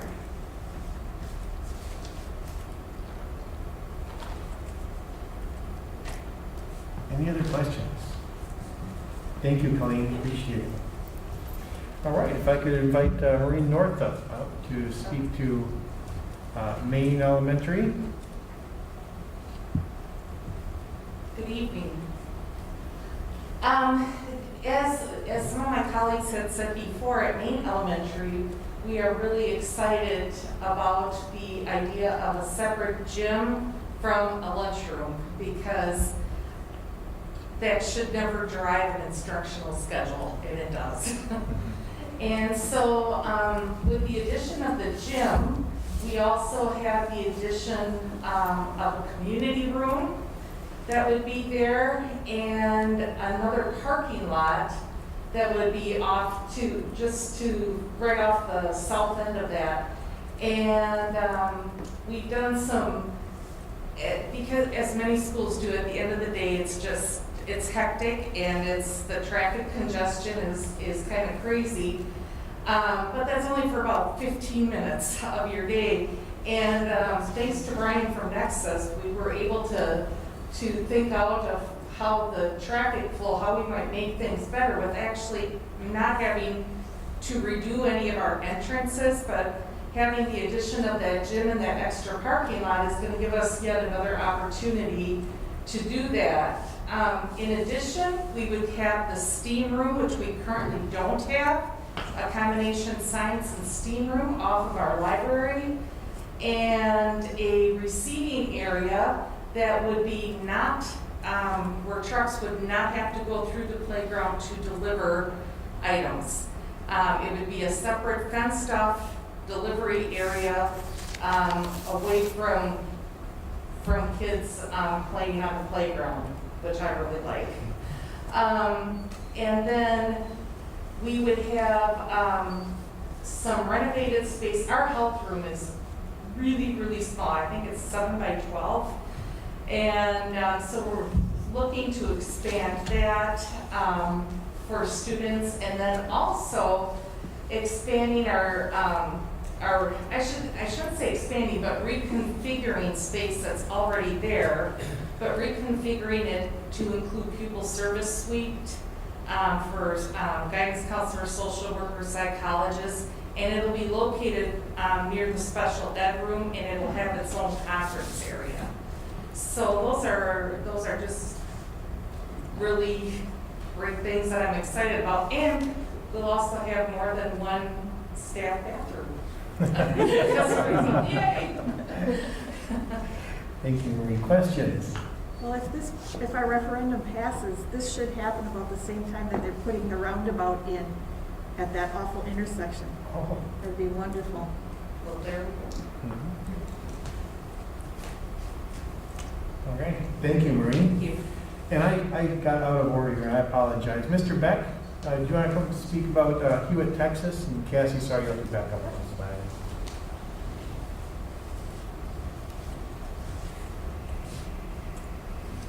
Good evening, my name is Phil Beck. I'm the principal at Hewitt, Texas Elementary School. Hewitt, Texas is our smallest of our traditional elementary schools. I always joke to our new staff and new visiting families when I give a tour, you can't get lost for a single hallway. Although sometimes they do get lost when they drive out to the school. Anyway, for being a 60-year-old school, we're going to 60 as well. It's really a very well-maintained building. We had our HVAC project last summer. Student bathrooms were redone a couple of years ago. But in reality, we do have, I have some concerns just in terms of student safety, student privacy, and just getting our school more in line with schools look like today. And I'm excited about the possibilities. I think this addresses those. So real briefly, I'll touch on 4 aspects of this project. The first one being the secure entrances. I think that's been touched on. I don't think I need to go any further with that. The second one is redesigning our office space.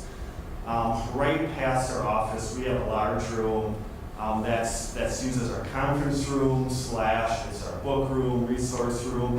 It's really a large space which works okay at times, but then there's times as you're having an IP meeting and a teacher can't come in, just for privacy. We don't want teachers coming in there and finding a book or finding a resource. Maybe I'm meeting with students because my office is fairly small. I've got a group of students that I may be leading restorative practice with. And again, we need that privacy there. Our pupil service office is down on the other end of the building. So this plan is really breaking up that large room into a smaller private conference room, smaller resource room, and then our pupil service staff would be down there. We have 2 pupil service rooms. Currently, we have 1. Again, sometimes a student privacy issue. For example, maybe our counselor is meeting with a small group of kids, and our social worker needs to make a phone call. You don't want that phone call happening in the same room as that. So, really some nice redesigning in terms of the office space. Our special ed room also is pretty large right now, but what we're lacking is we don't have a sensory room. We don't have a room where a kid can go to cool down.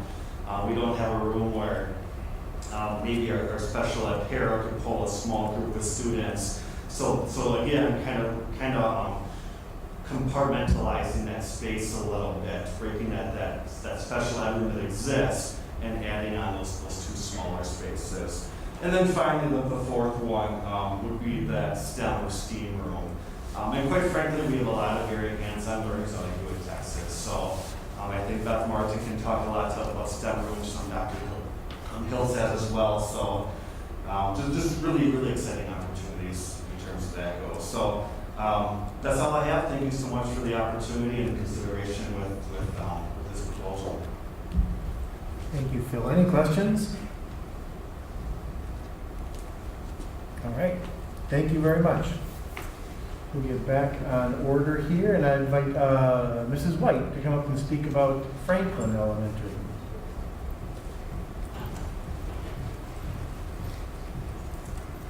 Good evening. I'm Libby White, principal at Franklin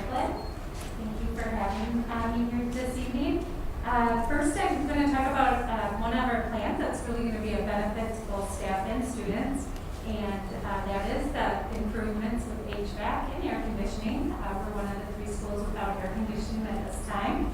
I think of how all the gains that our students have made in the last couple of years, and just think adding those additional instruction time when it is hot, and how much farther our students could go. The next point I'd like to bring is just a plan to improve safety.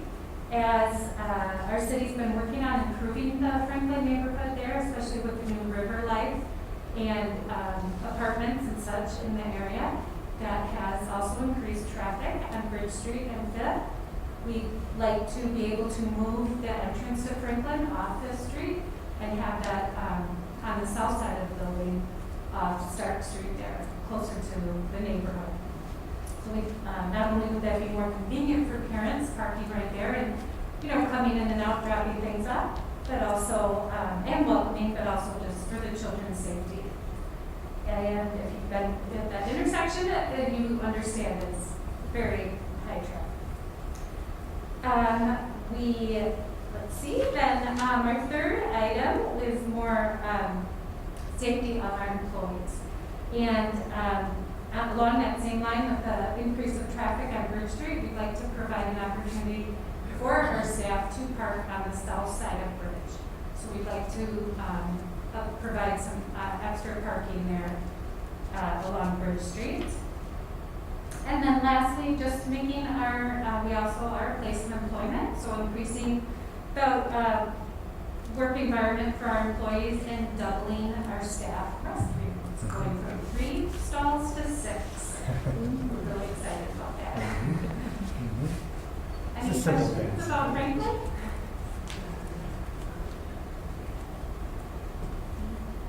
All right. Thank you, Libby. Appreciate it. No problem. All right. This time, I would invite Mrs. Heilman to come and speak about South Mountain Elementary. Good evening. I'm Debbie Heilman, the principal at South Mountain Elementary. I have some exciting pieces to share. We are one of the few schools right now that are experiencing growth in enrollment at South Mountain. Historically, in the 16-17 school years, when our area began to offer more housing opportunities and more space to build. So at that time, we were right around 220 students in enrollment. At the end of last school year, we were at 255. So that's about a 30 student increase. That doesn't necessarily equate to one whole classroom because those students are scattered kind of throughout the different grade levels, but we expect that growth to continue.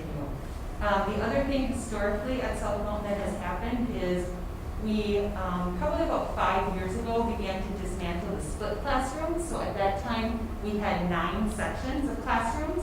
We now have 12, as well as we welcome the district level care program, which is a program for students with autism or related needs. So with all of that growth and change, we have proposed that we will be having some significant additions to South Mountain. If you look at either of the drawings, or on both sides here, you can see that we're going to have some increase in our classrooms at the primary level, and at this time we're slated to look at kindergarten. Those rooms will incorporate bathrooms for the students, which will be wonderful. I did joke with Nexus, it would have been perfect in the year of COVID to have those additions, but they will be welcome whenever we're able to get them. At the other end of the building, we will be adding some intermediate classrooms to help with growth in that area. Within there will also be some learning hub areas where we can either have opportunities for overflow should we have a bubble classroom, or for small groups to break out and meet. I think it will be a perfect spot. Also, our GT program right now does not have a place to go when they are meeting with students, so that will give them some breakout space too. Moving forward.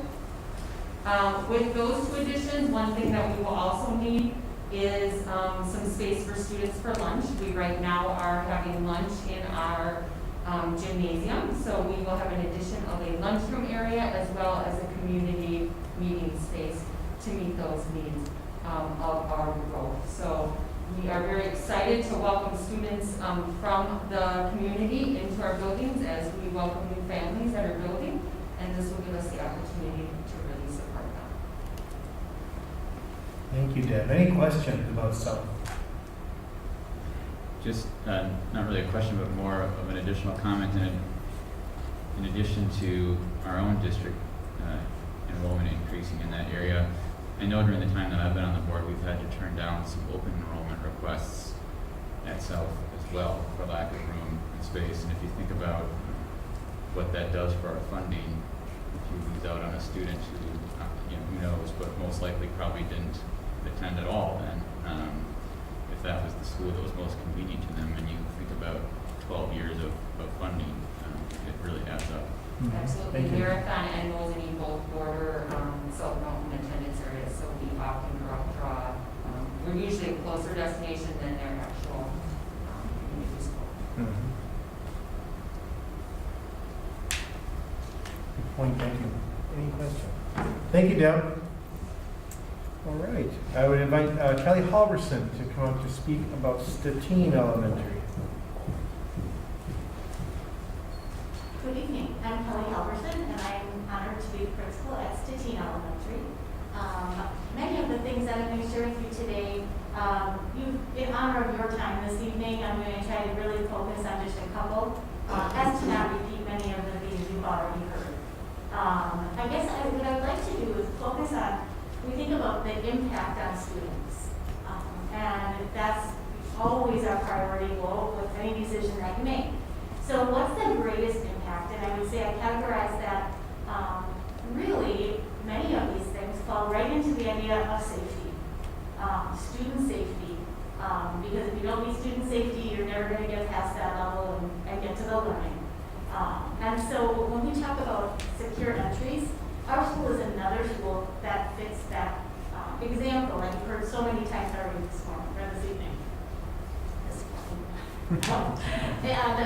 But in addition, there's something else kind of unique about our school layout. So Stettin is a young school, right? Stettin is 20 years old. And I would say you wouldn't know it was 20 years old when you walk through. That it's been kept up very well. It has a modern feel to it, but it was designed at a different time in education. And one of the things you'll see on our map is there's a few small blue shaded areas, one down each hallway. That's an action. It's a really interesting space in our building. We call them resource areas. But basically, there's a space between the hallway and the classroom that has a little small group work area, but it's open. So the idea when our building was created, classroom doors were wide open. Students were moving very freely throughout the course of the day. Unfortunately, that's just not the way that our schools need to be running on a day-to-day operation. And so that space is really underutilized at Stettin. If you can imagine that, if you can kind of picture what that would look like, I would now, if I use that space on a regular basis, I'm actually having a student sit in a non-secure environment, not a safe and secure classroom. And again, just, such amount, this space is so amazing, and it's sitting unused for us.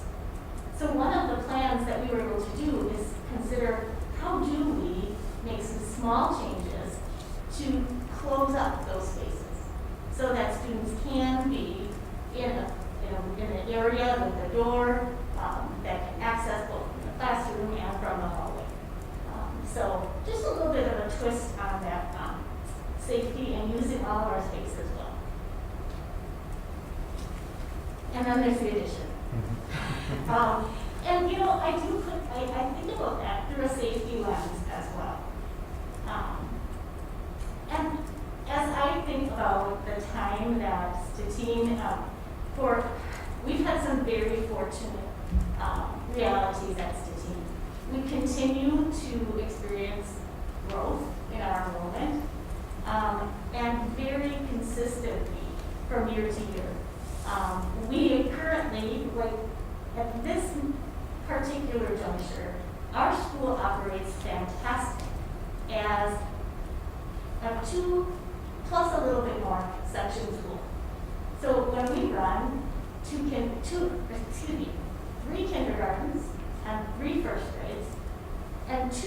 every other grade level, which is what we currently were scheduled to do this year. We are able to provide full classroom space for each of those classrooms. We're able to just get by on the other instructional spaces. There's a space for EL, there's a space for our outdoors, there's space for special ed. Those start at this moment in time to really get, they're not perfect. It's like taking someone, saying, yep, you have this space for EL services, but really if we could, that would probably be a closet or a storage area. So we're able to make it work and make it work well for kids. When we get to that next step, where instead of 3 first and kindergarten, we need to extend that, we simply don't have the space to do it. And so each year, it's a balancing act between what do we have space and what do we have budget-wise for staff availability at Stettin. For many years, we kind of go right on that border of, we are probably the poster child for pushing the board recommendation class size. We try to get as many of our homeschool kids in as possible, but continuing, if we want to continue to keep all of our Stettin neighborhood students coming to Stettin school, this addition will make it possible. We're really lucky. The building was designed to have an addition, just like this. And we were really fortunate in 2013 that we were able to do kind of short-term fix, which was a fabulous 2-classroom addition. So when you look at the wing that's at the bottom of the map there, the 2 classrooms on the end were part of our last addition. That completed that wing superbly. And now what you'll see on this one is the chance to do the same thing to our intermediate wing. Thank you, Kelly. Questions about Stettin? I just have a suggestion for future presentations. Things like this, these little odd areas, I think it would help a lot of people if they would have pictures of those areas and like pictures of the gym at Lincoln School when they're doing lunch and kids are practicing. I think that would really help a lot of people make their decision if they could actually see what those are. Thank you. It's a great suggestion. I could have wasted, I could have saved like 3 sentences trying to explain it to you, or more. All right, thank you. Thanks, Kelly. All right. Next, I invite Tammy Steckbauer to speak about Rib Mountain Elementary. Good evening. Tammy Steckbauer, Rib Principal. If we are lucky enough to go to referendum and the voters say yes, Rib Mountain will benefit greatly. There are 5 things I'm most excited to talk about. The first is we have to begin with safety. Creating a safe, secure entrance, like many other schools, to control visitor access at our school is really needed. So once you're buzzed in from the foyer, you can't have access to the entire building. Secondly, a full-time pupil services team consisting of a school psychologist, school social worker, and a school counselor is needed to provide a comprehensive team approach to RIB students and families. This would be a game changer at our school, where we have fewer adults to respond when a student is in crisis. But it also would mean a full-time school psych, full-time social worker, and a full-time counselor every day at RIB to help manage the day-to-day needs of our students and families as well. So having the people, that's step 1. Step 2 is renovating the office area to include space for each of these professionals. That will allow us to work more efficiently and effectively together, again, to better meet needs. Also tied to student needs would be the reconfiguration and renovation of the special ed space. Providing the right space and resources to meet our special education students' needs really benefits all students at RIB. Again, the reality of a smaller school like RIB is we need both the space and the adults to truly support students. Otherwise, when a crisis happens, not only are we limited in where we can go to help a student, student, but we don't always have the staff necessary to respond. A third thing I'm excited about is creating a separate cafeteria from our gym. This means for the first time ever, student learning and student needs will be the priority and not the lunch hour, although eating is good. Yeah. A bonus on inclement weather days, as others have mentioned, we have an additional larger space to safely supervise a group of students. Fourth thing I'm excited about is the addition of a community room on the front of our school, providing a space for various co-curricular, such as book bowl, and community events, such as PTO meetings. We'd also love to create a resource area in this space so we may share materials with families, improving both adult education and communication. I started with safety, so I have to end with safety. The fifth change that I'm most excited about is reconfiguring the parent drop-off in the circle drive in front of RIB. This will greatly impact the flow of traffic and safety, generally speaking. And if there's been one complaint that families have had over the years, it is what are you going to do about that circle drive in front of RIB? So this would be a wonderful opportunity to finally answer that question. Thank you, Kim. Questions about it? All right, thank you very much. All right. Invite Sarah Budney, principal of Riverview, and actually I don't know if the board's ever met Sarah. She's new to us this year. So let me introduce Sarah Budney. Well, good evening, and thank you for having me here. Sarah Bundy, principal at Riverview. And I will say it's a little bit surreal being here because I actually performed on the stage probably in the late 80s, early 90s. So it feels really good to be back here, and I'm really very grateful to have this opportunity. So I know with me being new to the team here, I had some catch up to do with the referendum and learning about the building and the staff. And I've had some really great conversations with Nexus, with Dr. Hiltz, with our staff, students, families, PTO, on what it is that Riverview needs. So if you look at the map there, on the left side, or on the west side of the building, the first thing that I'd like to address is that safe entrance. And I know you've heard from my previous colleagues about that safe entrance and how important that is. But I also want to add the element of just that welcoming feeling to the building when we come into a building. I think when we walk into a building, it's really nice to see a human being there welcoming us to that area and making us feel very welcome to that building. Just now when I came into the building a couple hours ago, I walked in, I think Chris and I walked in with me, and Andy Lloyd was there at the entrance, and it kind of just made me feel good about being here. And so just having that person in the building when you walk in, I think it's just such a really great community feel to any building. Second, along with that safe entrance, if you notice, it's in addition to that front office space, and it is an addition / reconfiguration. And what struck me as important is when we think about that second part of the referendum question, about adding that full people services team to each building, I think the second part of that is really providing a space for them all to be, to work and collaborate together. Right now in Riverview, we're kind of spread a little bit around the building.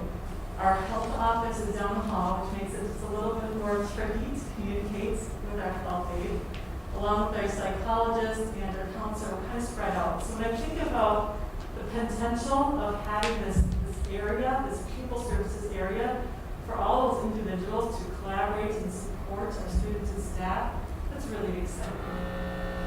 Second is the cafeteria. And I think for me, that struck me as a very important part of this proposed referendum. We are the largest elementary school, and right now the cafeteria, I'm looking at it, it's a nice size, but when we fit 400, 450 students through that area, it sets an environment of what that lunch hour is going to feel like. Now, I know I haven't experienced the review in a traditional lunch. I know I haven't, but I've asked around. I said, what's lunch like? I've asked students and staff, and a couple of words have popped up, and that's hectic. rushed, kind of nervous. Am I going to drop my tray as I squeeze through these aisles? So when we're looking at that cafeteria and adding that space there, it'll really provide more space for our students to be able to be able to enjoy their lunch in a timely manner. It would also help our food service personnel because we're looking to reconfigure it a little bit so that it's serving as a bench, I guess, serving table there instead of rolling, serving food out there, out in the cafeteria. We're able to serve right from the kitchen. So our food service personnel said, gosh, I think our job is really efficient if we could just stay in the kitchen and be able to serve students in that capacity. And then last, I know this, for the cafeteria, to be able to add some natural light to that area is just a really nice thing to have.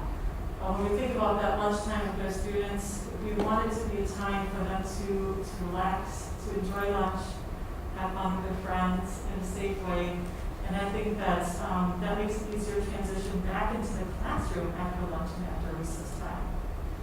And then last, as mentioned, Riverview, as you're going to, is that we're a little bit over capacity.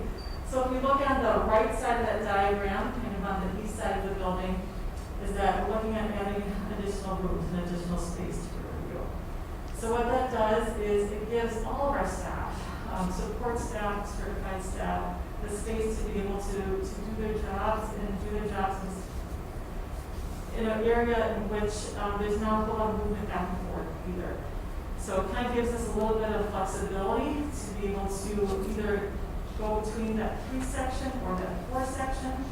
It gives us the opportunity to work in small spaces as far as with our support staff. It gives our EL teacher room. It gives all of our special ed teachers room.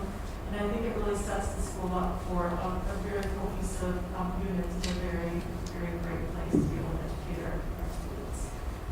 So those are kind of 3 things that struck out to me, was that the additional space, the front entrance, and the reorganization of the front offices, and also the cafeteria as well. Any questions? Thank you, Sarah. Any questions about Riverview? Are the space we're gaining in the cafeteria is the removal of the stage? It is removal of the stage, correct.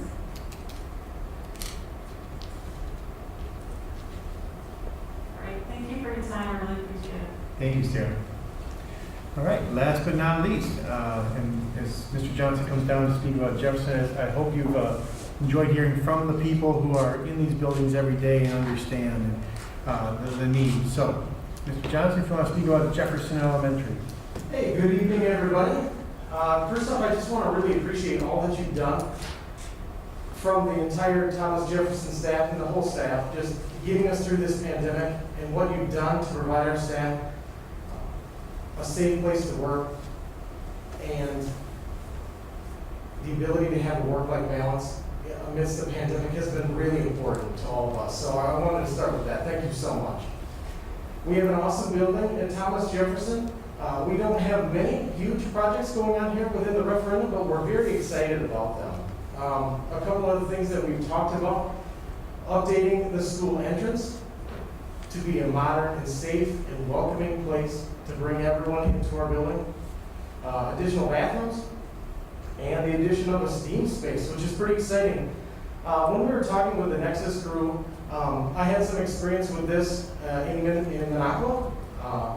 We looked at how do we differentiate ourselves as like the school of choice, or how do we set ourselves apart in a very competitive open enrollment market up there. And we ended up adding a STEAM space with a dedicated staff to run that, and it has really flourished and continued to be a differentiator for the school and something that really brings us along and innovates us and moves us forward. So something I'd be very excited about. It was funny, my librarian today was already sending me pictures of like stuff that she could do or projects that they could do or exciting. I mean, her mind was already racing.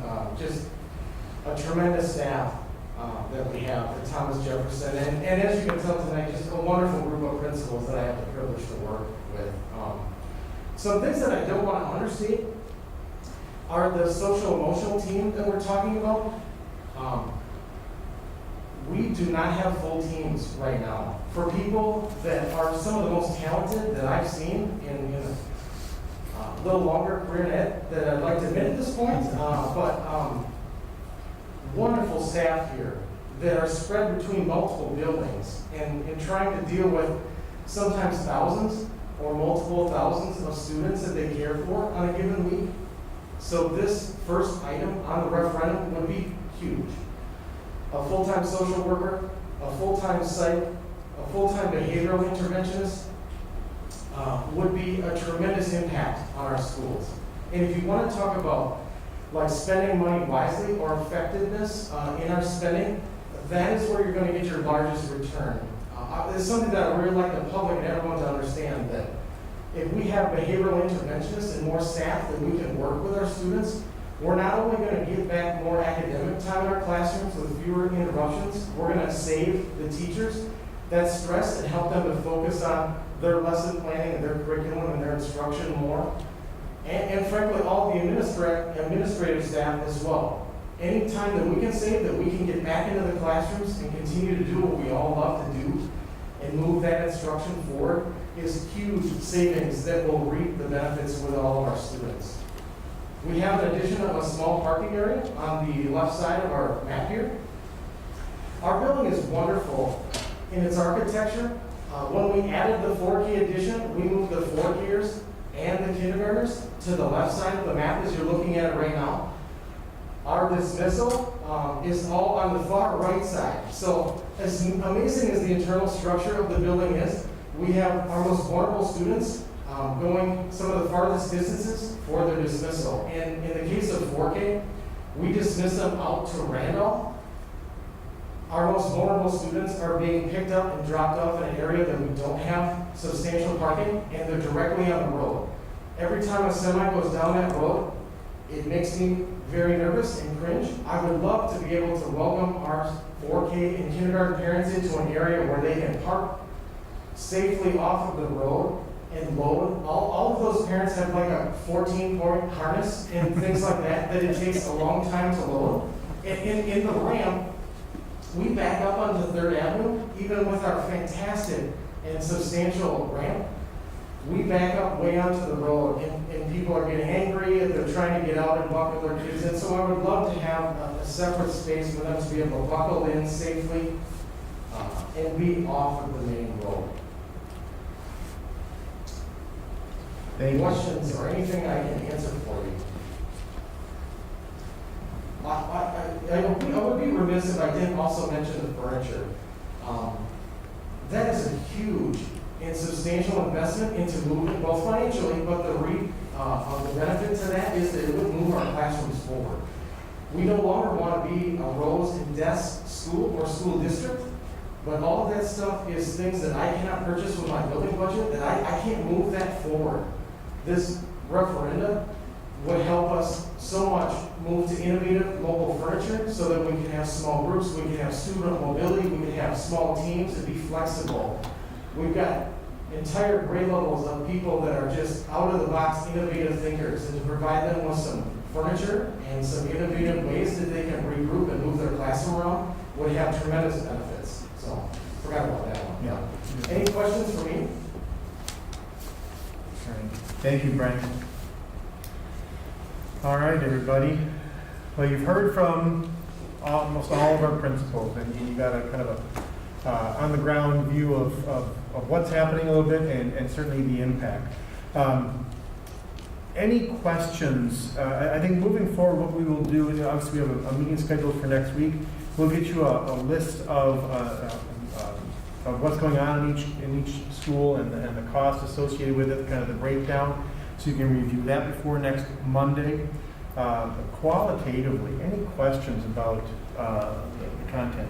So we heard from the schools tonight, and we've talked about school force before. Is there anything for either Mob or Longfellow in those plans? Not as exciting as when it's a school. You know, not at Longfellow, am I right? Correct? There's nothing at Longfellow and nothing at Mob.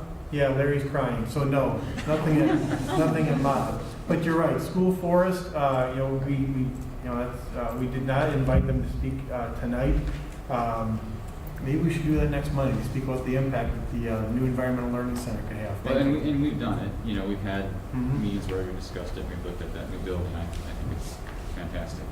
But I was wondering about the other two buildings, if there's anything planned for those two. Nothing at this time, no. Just so that Pat Galligan doesn't think that because he went first, he was all done for the night. Will the additions over, or additions here, allow us to go back to the middle school program for all 3 grades? Good question.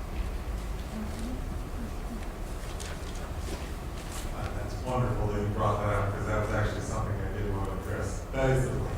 That is the hope, is that we would be able to create, once again, a middle school concept in the way that it has been, and in fact is this year, partly because of some scheduling that we had to do with our cohort methods. But we've benefited greatly from that learning this year, and our staff would very much like to return to that model. This would only help us in that regard. And yes, if you'd like more details, we can show you how the classroom setup would resemble that middle school model or concept. Thank you. Okay, that is great, and that's something for our newer board members as well. That was one of the things that was sacrificed over the last few years as the number of students went up and up in this building. We had to, the middle school model is just far superior to the junior high. It allows us to do much better things with the students in all different dimensions, and so it's really good if we can get back to that. Yep. Thank you, Jen. I want to thank all the principals that presented information, because I think it was really helpful for us to hear. I know for me, I could really hear about 4 main themes, even though there are other things that were identified, but it was clear safety just kept resonating, and it's student safety, but also staff safety. Efficiency, whether we're talking about drop-offs and improving those drop-offs, or whether it's making sure that our elementary schools have a separate cafeteria and gymnasium and the efficiency improvements with that. Privacy, whether it's improvements to parking lots or whether it's spaces for students with IEPs and the privacy that will be gained. And comfort, and again, that's not just for students but also for staff.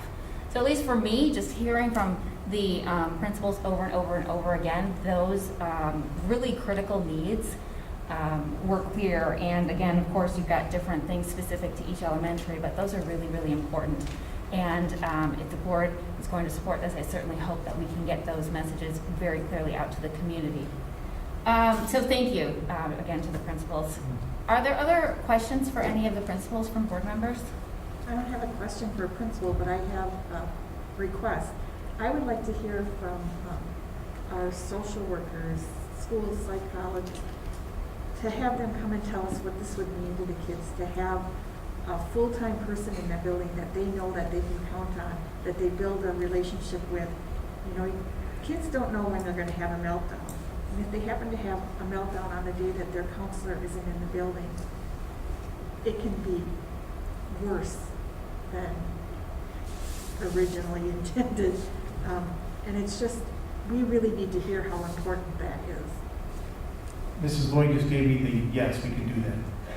So I think next week, like I said, we'll bring you an itemized list. We'll also bring you a preview of the communication plan. We can have you get some insights from some of our people services staff. I would also like to point out that tonight we do have, again, 3 guests from Nexus. They came here to be here in person just in case people had questions. So I'd just like to introduce them. You've seen Mr. Steve Schonert back, he came up today.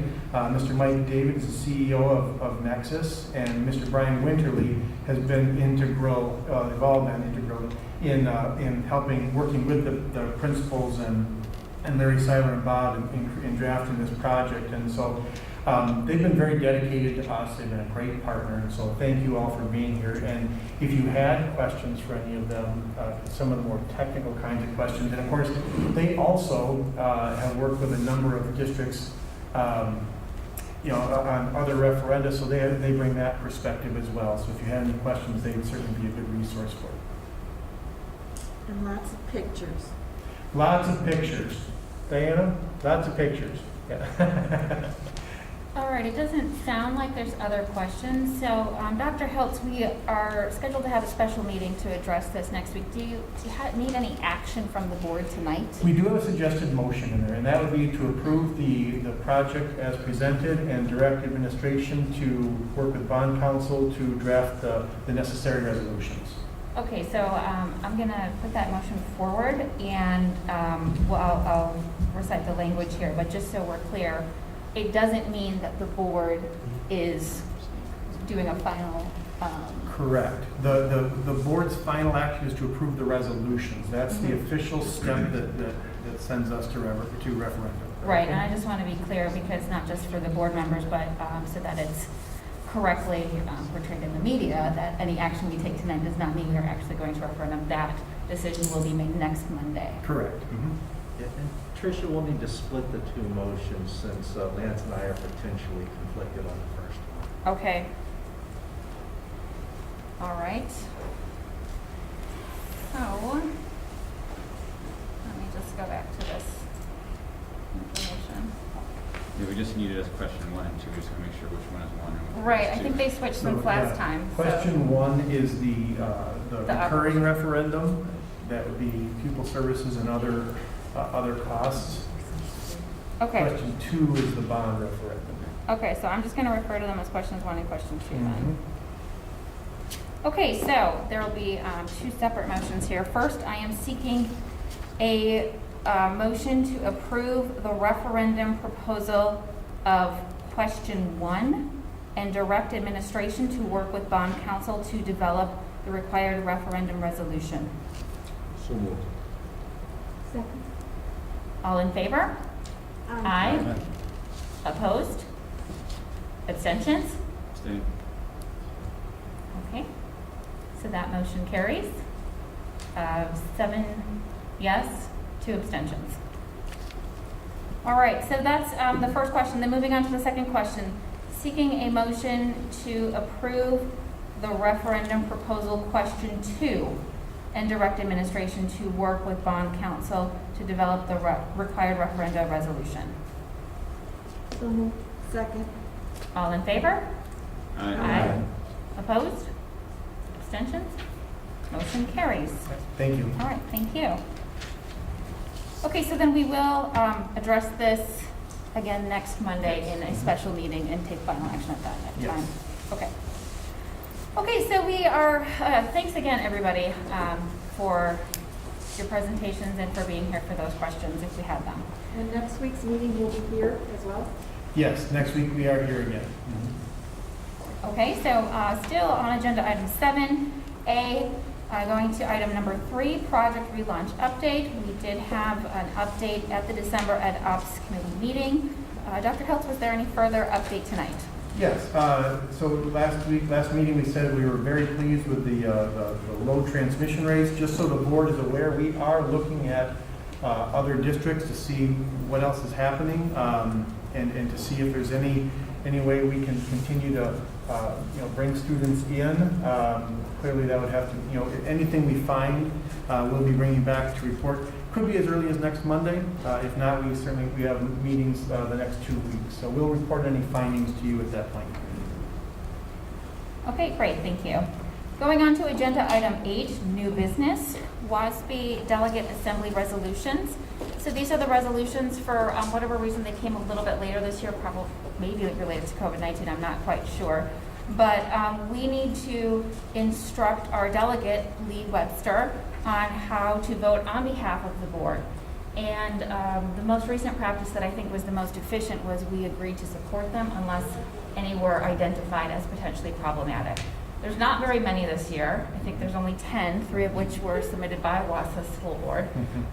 So I think we would be in support of those, although one was a bit watered down. But in any event, does anybody have any to address that they think would be problematic for this board to support? I'll ask the question I ask every year, not unless the administration has one that jumps out to them that for some reason I don't recognize as being a problem. Sometimes that would be Bob if there's a financial issue, or Keith certainly nothing jumps out at you No. either. Okay. No, we reviewed them there. We can support those. Okay, so it seems like we have full support here, but I think we did list it as an action item. So I'm seeking a motion to direct our WASB delegate, Lee Webster, to vote in support of all the resolutions at the annual meeting later this month. So moved. Second. All in favor? Aye. Opposed? Abstentions? Motion carries. Thank you so much again, Lee, for serving in that capacity again. Okay, agenda item 8B so this is new business. This is recommendation for open enrollment seat availability. This was presented at the last meeting as well, so I don't suspect there's any additional information. So I'm seeking a motion to approve the regular and special education non-resident spaces available under open enrollment for the 2021-2022 school year as presented. So move. Second. All right, all in favor? Aye. Opposed? Abstentions? Motion carries. Also, at the EdOps meeting, we had the athletic co-op renewal. Was this presented last month? Yes. Okay, for some reason, I'm not recalling this gold one. All right. So, okay, this was presented last month, and it is an action item for tonight. I'm seeking a motion to approve the athletic co-op renewal as presented. So moved. Second. All in favor? Aye. Opposed? Abstentions?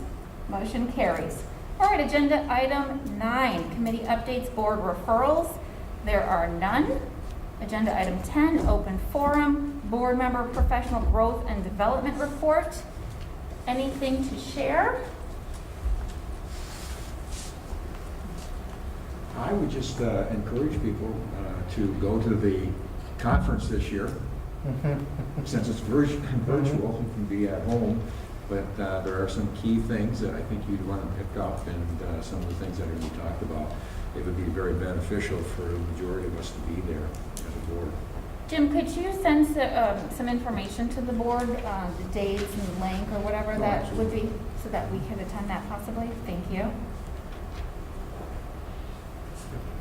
If I could, a note along those lines, I was looking at all of the event, every year, they have a wide variety, and I know a number of you have to, aren't able to get away due to work or other responsibilities, but the list again this year looks wonderful. And I know it's a little bit of a money investment, but again, I think as Jim said, if we send you that list, look just for a couple of workshops. And frankly, if we wanted to get together and look at some of those, like we could spread out in the boardroom, look at those, and we can have a conversation. We could make those arrangements too if you're interested. I'm really looking forward to seeing how it's going to be pulled off virtually. I know that John Ashley has done a lot of work with this and has worked with a lot of states around the country pertaining to the conference that they ran virtually. So it's going to be interesting to see how it comes together. All right, wonderful. Okay, moving on. Agenda item 10B, legislative liaison report. Clerk Lowe, do you have a report for us tonight? Yes, I do. So I just printed this off right before I came over here. So I just wanted to give the update on COVID numbers, and this is off the DHS website. Newly daily confirmed cases reported within the school district as an average over the last 7 days, and rate per 100,000 population is 52.4, and that's the entire population. That's just not our schools. So that's everyone in the boundaries of the district. And then this is also as well. New daily confirmed cases reported within Wausau School District as an average over the last 7 days is 28.43. And then I just chose some stuff that is probably related to our families and our students and our community and our schools. So Secretary Barca is working with the legislature to achieve bipartisan support for Wisconsin tax law changes to benefit low-income families and small businesses. So there were some changes that were passed in Congress around December 2020. And so the state legislature would be looking at that to change some legislation to match the federal changes. Department of Health Services announces police and fire are now eligible for COVID-19 vaccines. Vaccines will be available to them starting January 18th. And so that means that that is the first step into phase 1B. So that's always good news. And then my last update is Governor Tony Evers is going to deliver his State of the State address tomorrow night at 7 p.m. And he will be doing that virtually. Also as well, he will be delivering his state budget address on February 16th at 7 p.m. That's all I have. Okay, thank you. All right, moving on, superintendent commentary. Dr. Hiltz, do you have any commentary tonight? A couple, yes. I'd like to thank the community and the local media for recognizing the efforts of our teachers and sharing that they are one of the top 20 most important people in Wausau and the region. So we certainly agree with that assessment and appreciate the recognition. Quick note, tomorrow evening, the city council is taking up the question of Grant being a historical landmark, so I believe I'll be able to be there and represent the district. I can certainly give you that update. I was going to talk about the convention, I already did that, so I think that's all I have. All right, thank you. All right, next is presiding officer commentary, and you beat me to it, Dr. Hiltz. I just wanted to acknowledge the recognition of the Wausau area teachers among the Wausau Daily Herald's list of 2020 People of the Year, and extend our great gratitude to them on behalf of the board and to all the staff throughout this difficult time and for the phenomenal work that they continue to do. All right, so next item on the agenda, number 11. This is a request for closed session pursuant to state statute. We have agenda item to move into closed session. I'll seek a motion in just a second. And then it seems quite likely, based on that particular item and the time of year, that we will actually reconvene in open session tonight to take further action if necessary and appropriate. So I am seeking a motion to enter into closed session to discuss approval of administrator contracts under Wisconsin State Statute 19.851C. So moved. Second. Jim Boucher, Yes. Jeff Lee, Yes. Todd Lowe, Yes. Beth Martin, Yes. Pat McKee, Yes. Jane Rush, Yes. Lance Stroud, Yes. Lee Webster, Yes. Richard Bunker. Yes. Okay, so we will move over to the library. Yeah, right through the door here and to the right. Yep. Thank you. Kathy needs to signature from us on the co-op. Okay.